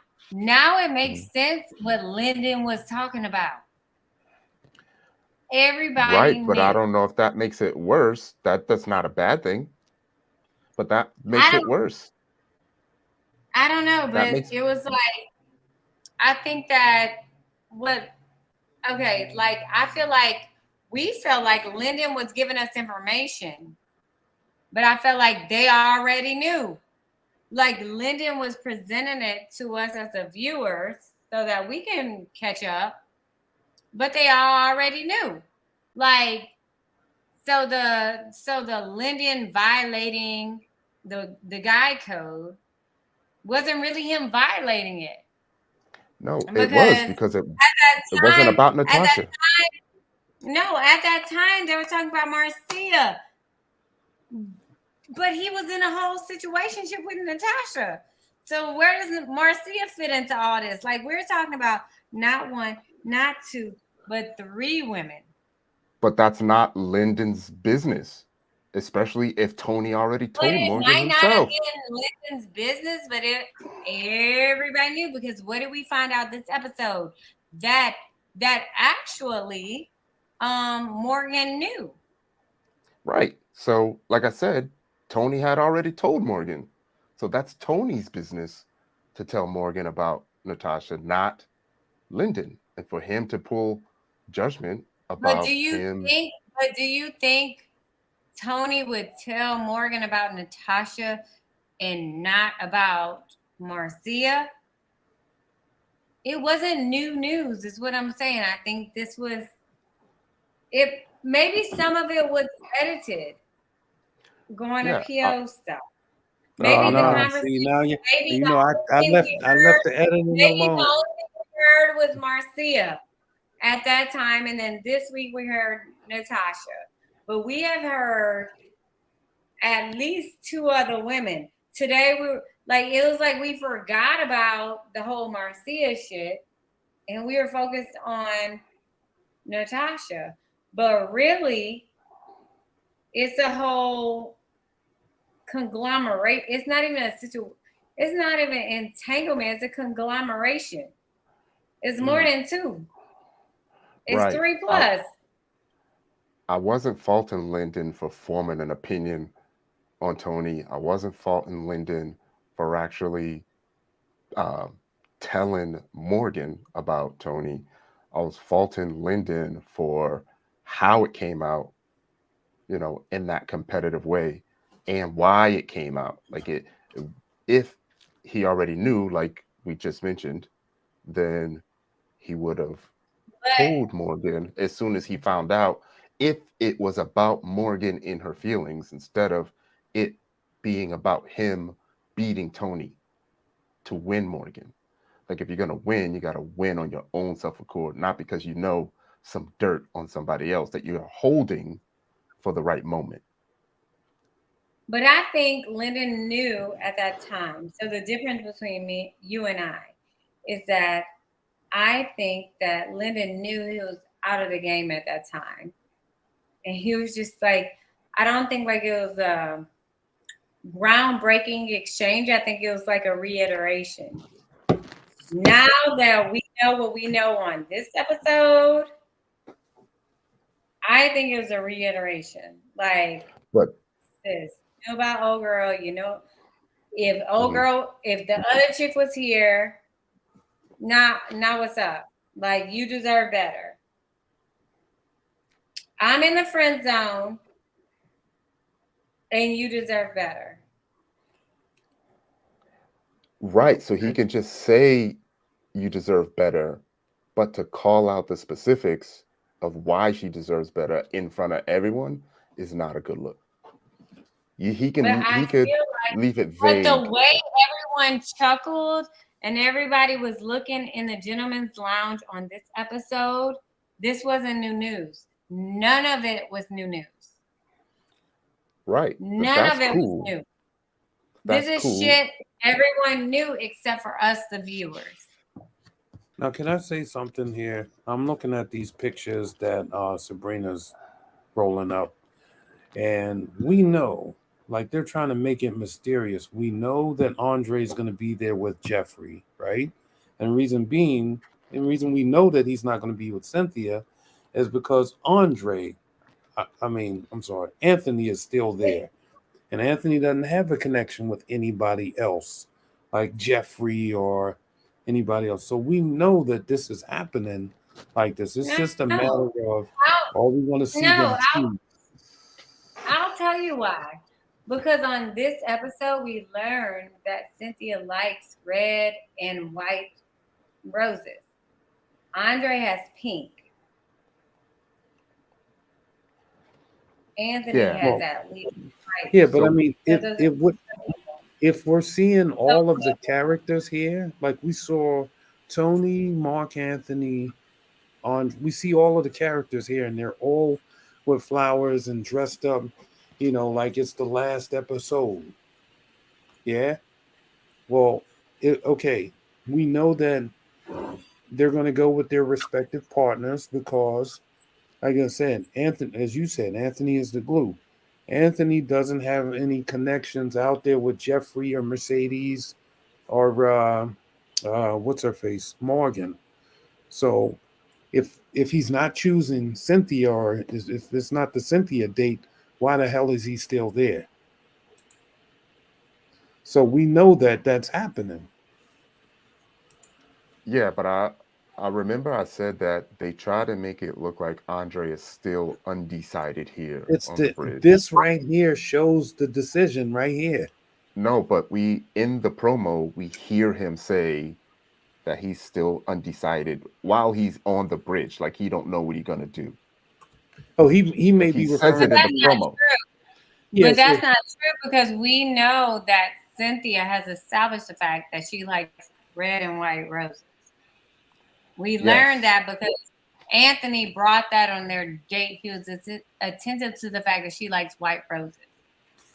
Understood. So yeah, Andre may be on the bridge talking about, I don't know if I'm going to make a decision on whether I want to move forward or not. That may be, part of that situation. But hell, Jeffrey may not show up. Who knows? Mhm. Like, you know what I'm saying? Here's what it is. Did you see the promo, Paul? I did see you the see promo. Yeah. I didn't see the promo. They showed everybody. Right. Yeah, they showed everybody. But based off of what I'm hearing in these streets, there may have Andre may have found heaven with Jeffrey. That's just is that your prediction?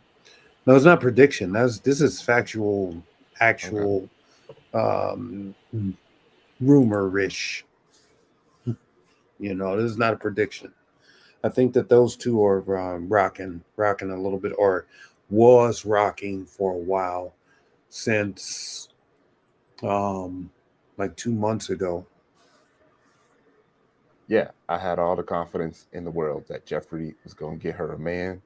Mm-hmm. I've been saying that for weeks. I want to say. I felt like she would get her one, and Jeffrey would show up. I think she has one already. Yeah. Another man? And we're looking at that man, or was looking at him. Yeah, I hope they do well. I hope they all prosper. Yeah. That guy. Which one? The one on the left or the right? Yeah, on the left. That's her man. Mm-hmm. Well, I hope so. Jeffrey. Yeah, I mean, and he's supposedly, he's LTHing. What's that mean? LTH. Loving her. LTH is loving her? I mean, I'm sorry. He's LHing. Loving her. Oh. I'm like, what happened to what's the T? Yeah. Yeah. Well, I heard they was in a whole relationship too. Yeah. Mm-hmm. Well, that is awesome and that is nice. Good for them. Yeah. know that she's in a relationship. I heard a lot of things. Yeah. No. And I wish that I could say it, but I am not gonna say it because I am not Hold gonna up. be one. I hope it come And out. let Though. me say, Fire if it let comes me say, and I hope that when I'm in Miami next week, don't nobody try to start no shit for me for my little opinions. Cause I'm seeing what y'all seeing. Shit. And I'm listen, absorbing what y'all giving. So don't be acting crazy with me. That's all I'm saying. I look at it like this here, right? Look, check this out. And I'm gonna just be real with the people, the cast that's gonna watch this or whatever that isn't in these Cause you know seats. they be mad. Cause we Understood. trying to tell them But listen, how it comes off. We only try to tell them how it comes off. right. This is what I will say to you guys. You gotta take this shit with the biz, right? Like we all been on that side of the table. And I've watched these panels and I've seen me get trashed on these panels, you know, and here it is. I sat back and I took that with grace because I know exactly who I am and who I am not, right? And so as long as you know who you are and who you are not, regardless of what we think Mhm. should not bother you. I understand that, you're probably saying, y'all been through the process, man. You know how this stuff goes. Yes, we do. I know. Trust me. I know. I know exactly how it goes. But if I see what I see, I'm only calling it out for the way that I see it. Once you get through the stress of all of this show stuff, you're going to look back on this and be like, that wasn't really about nothing. Trust me. But yeah, it's hard to be judged. It's hard to have a spotlight. When you got on it, you thought it was going to be all smiles and Hallmark cards. I get it. And it's not that. So, Yeah, it's definitely not personal. I've had a few people give me some static about what I've said on here, and it's not personal. It's just me trying to give my perspective, right, on what I'm seeing based on my experience on the show, just to give a different side for the viewers. It's not personal. If I saw you in public, it's all love. I want y'all all to win, in Right. the end. I'm supportive of you all, but if I ever see y'all in public, let's chat, let's have a drink, we family, whether you like it or not. So That right, part. right. That part. Yeah, And in we real were. life, we're very respectful compared to some of the other bloggers and mhm. reviewers and stuff like that. We're very respectful, even if it's like stuff that's not good and, that we just don't agree on. We're not going to bash you. We're not going to call you out your name like some of these other people, like in real life. And y'all mad at us?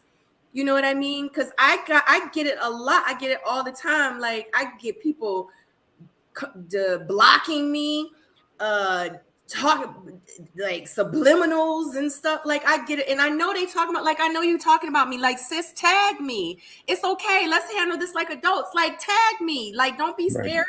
You know right, what I'm saying? And then it's like, yeah, like in real life, we're just reviewing the freaking show. We do not know you people. We don't. I would love to get to know you. You know what? Hit me up so you can go on the missing link so we can really find out more about you, not what you did on the show, who you like, what connection you had. That's why I started the missing link, right, because we are not those people. We are on your team, but this is something we enjoy doing. And we're going to right. call you out what we see on TV. Yeah, But don't I'll take the crap personal. We are very respectful. And not only that, all of you guys are part of this unique fraternity and sorority that we created, um, through this. Like, if I go to Houston and I see, Stacy B or a couple other people, it's all love. You know what I'm saying? And Like, what you and how I treat you when you here. How it do was I all love. tie y'all open here? How I treated y'all when y'all were here. No doubt. No doubt. That's what I said. Y'all pull up, it's all love. You know what I mean? That's kind of the residual of this, and that's what makes going through this process great in the end, because you have an extended version of family out there. Yeah. But even when and y'all mad about like our critiques or criticism, like, I think like with us have gone through the process, we're only gonna go so far. Right. Everybody else over the cliff. We know what it takes. We'll only go so far. So like our 10, like when you push us to 10, everybody else is on 1,000 and we're still on 10. So Yeah. The interviews are a good opportunity to show your true selves. Yes. You know, you're either going to win in those interviews or you're not going to take any accountability. You're Yep. going to lose in those interviews. In the chats, they are going to give it to you. I've seen some people get skewered in the chats. Yeah. I give you credit for coming, but if you don't show no accountability, they gonna get you. I like Zadia's one was Honey. Probably one of the worst. Yeah, it was bad. It was bad. Yeah. But you could do well. Like Blake is doing well from what and I then hear. she tried to come for in his me. interview. Then she tried to come for me as a soror, and I was like, "Girl, I don't care. Like, I'm gonna just tell you like what I'm seeing. I don't care." Yeah. Yeah, yeah, absolutely. And FYI, just to let everybody know that tomorrow night, Blue from this season of Ready to Love Miami, he's going to be interviewing with The Missing Link tomorrow. And on Thursday, Blake is going to be here interviewing on The Missing Link. So I'm really excited about that. Both interviews will start at 8 p.m. So definitely back here tomorrow and Thursday for The Missing Link. And FYI, this is just a little bit of tea. I don't know if y'all know, but in that interview that Natasha did, she actually said that her and Tony was dating the whole time. Dating the whole time. Not talking. Not okay. So talking means I'm a text, like they was together. No, we mean we going out. Dating means we in public. Damn. They was outside together for a long time. The whole time that the show been on, they was filming. Yeah. So I mean, I don't want to be a hypocrite, so I'm gonna be quiet about that. What in the world? Did you miss him? Okay. Because he can't be a hypocrite because he was dating out. He was dating too. Bye, Tyrone. Tyrone wasn't dating outside of the show. Is that what you think? Two. Tyrone, how you gonna date everybody but me? Oh my God, me and Tyrone was friends, buddy. I'm just giving him a hard time. Oh my God. Shout out to Diamonds and Lip Gloss as well. When in Rome, let me correct you. I did not say sex was okay, ever. Because Sabrina has established the fact that she don't like sharing bodily fluids and all that. Like Sabrina has definitely stated that ain't okay with her. Me, I said kissing is okay, but all of the like sexual exchange, you know, like that's not my style either. So please give the panel some grace because we have said it time and time again. I don't know why Sabrina left. Right. I had to kill a bug. Sorry, and I feel like I was establishing what we both said because I said, "Oh, kissing's okay," but you were not okay. But we were both in alignment with like, "Oh, we ain't busting it down though." Hold on, what are you talking? What is going on right now? We was talking about kissing and all that stuff. She was saying how kissing is only appropriate before sex, and that's it. I'm sorry. I caught a chat. Okay. Excuse me, when in Rome. Give me some grace. I didn't mean you were talking about me, but you said the panel, so I was just saying, like Sabrina and I, we both established, like, yeah, like we have bodily fluid limits and stuff. Are you talking about reiterating? I was reiterating. I wasn't defending. I was reiterating.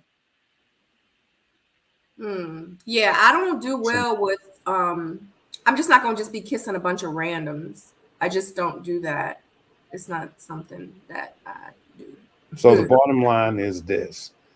If you decide to do whatever you want to do with your body, if it feels good to you, do you. Yeah. Yeah. No knock to nobody else, honey. If y'all want to get it down No, right at there on all. the table, right there on the table in front of production. If that's what y'all gonna do, I'm probably gonna watch. Am I gonna join? Probably not. Okay. Like I Yeah, don't it's judge. not. I mean, yeah, we could blog. You know what I'm saying? No, that was not a knock. They were talking about the panel, so maybe they were talking about the guys. I don't freaking know. But I was just like, oh, we like me and this one right here, we already established our boundaries. I don't know about them, but we right here established ours. So when in Rome says she was talking about the viewers laugh out loud when everyone said it was okay for Tony to sleep with Natasha. I just went to go kill a bug because Yeah. I'm so lost, but I was gonna try to address that. How do I say it? Like you would think that everyone is gonna have a journey full of integrity and be purposeful about the journey, but Oh. everybody ain't gonna do that, you know. And sometimes you can get upset when you see someone not taking the journey seriously. So I get it, but you do have to understand that everyone is not going to take it seriously. Everyone is not going to go about the journey like you want them to. And there's no way to vet that. There's no way to prove that, you know. So I see a lot of complaints about why don't they bring people on that's going to be that way, where you know, people could lie, you know, in the interviews and stuff. So But you know what, Ty, at the same time, like I can say what I want to, I can say what I say, what works for me. But I also feel like it's nothing like in breaking generational curses and like people always like using the WHORE word for women. Is nothing wrong with people like women owning their sexualities. Like right. I was recently like on a panel and this woman said, like, what is the difference between a guy thinking, oh, I'm gonna hit this, and a woman thinking, I'm about to hit this. Like he's thinking, oh, I'm taking this. And the lady, she was like, I've been in a situation where I was like, I'm taking it from you. So I also do believe, like, since we're after hours, I do believe there's nothing wrong with like women, because that's like been the old age cliche. Like they always want to label women who are in control of their sexuality, who agree and believe with like their self pleasing with like whatever works with them. I have no problem with it. Like I'm definitely not shunning that at all. My thing is like for me in this ready to love bubble, I ain't doing it at all. It's a small little circle. I don't want nobody saying, oh, she did this. Like, you know, it's like a little tight-knit community. But for some women who has like who's in control of their sexuality and their femininity, I have like I'm not judging you or your control at all. What I had to say was in reference to this ready to love bubble we have. But like with women in life, that's on us. I don't believe like women should be mislabeled because they're in control of their sexuality. Because like I said, you know, I'm 40 plus, so I know how it feels. Like sometimes we like we want what we want. So sis, go get it if that's what you want. I ain't judging you. is there a limit though? Judge. 2 cast members, Is there 3 cast members, again? 4 cast members before you label her I'm not, or him? but I'm not okay. But again, I'm talking about women in general. I'm not talking about cast. Okay. I have never and will never deal with a cast member because I feel like that is something different. Like we're in a small, like we're all on the short bus. Mhm. So whatever, if you sit in a seat with somebody gonna know you sat in a seat with them. Whereas in real life, like outside of our bubble, our specific bubble, women owning their sexuality, going to like please themselves, owning that, I have no problem with it. Like we're talking about two different lines here, Ty. So I just wanted to distinguish that I'm talking about two lines. Like I'm not judging anybody outside of the bubble that we're speaking about. Got you. I'm just gonna drop a little truth, like being in the rooms, like the truth hit me on day one. You know, being with all the fellas. Hey, Day one, seeing, you know, a lot of them being like, I'm gonna leave here with something. You know, day one. So the truth hit me early. You know, I was like, all right, I don't think they're taking it as serious as I am, but I'm gonna still try to stay true as much as I can, you know. But yeah, egos get in the way sometimes, and you feel like you get this far and to not end up with anyone. You know, I could see how some people could take that personally. So, not saying that that's why they're hooking up, but I'm also not saying that, if I got that right. right. All right, guys. This was a great discussion. I feel like we hit a lot of different topics, and we actually went in and talked about like just some serious issues too that happen like in real life dating, because we might be watching this like on TV and we might be reviewing it, but a lot of this stuff happens in the real world. You know, dealing with toxic people, dealing with people not being consistent, you know, how soon is too soon, and, you know, people sleeping with people friends, and, you know what I mean, family members. And, you know, like if we really think about it, like this stuff is like in real life stuff. And I appreciate all you guys. We're going to go ahead and wrap this up. Do y'all have any ending final comments about episode number 12? Because after this, we do have one more episode, which is when they choose each other. But your final thoughts on the whole show, this episode, just period. I think I had one bullet point that I might have missed, and it was about Mark Anthony's Zoom call. And I wanted to get the opinion of like, was that telling, or was it a red flag that he had no one close to bring in to meet Mercedes? And was that a sign that New York or some other place may have been an option? I can't say that because that happened to me. So I can't say that. So my family that I had was in New York, which are my cousins, which are my mom's sister's daughters. We grew up together. They were in New York. My mom and dad, they were both kind of sick, so they couldn't do it. Other than that, I don't have any family. All my other family is on my father's side, and they're on the West Coast, and I don't really talk to them. So, and my best friend Angel, but everybody other than my family are my close friends, and they actually were all on my friend's date. They weren't all supposed to be there, but other than that, that's all I had. So I couldn't get Angel to do it because she was already on my friend's date. You see what I mean? So everybody in that room, plus my cousins in New York, are literally the only family and very close friends that I have in my life. So I wouldn't, and I'm just saying that because I went through that. And we Skyped her when she was in New York. So yeah, and and also come down because she just had a baby. I'm sorry, go ahead.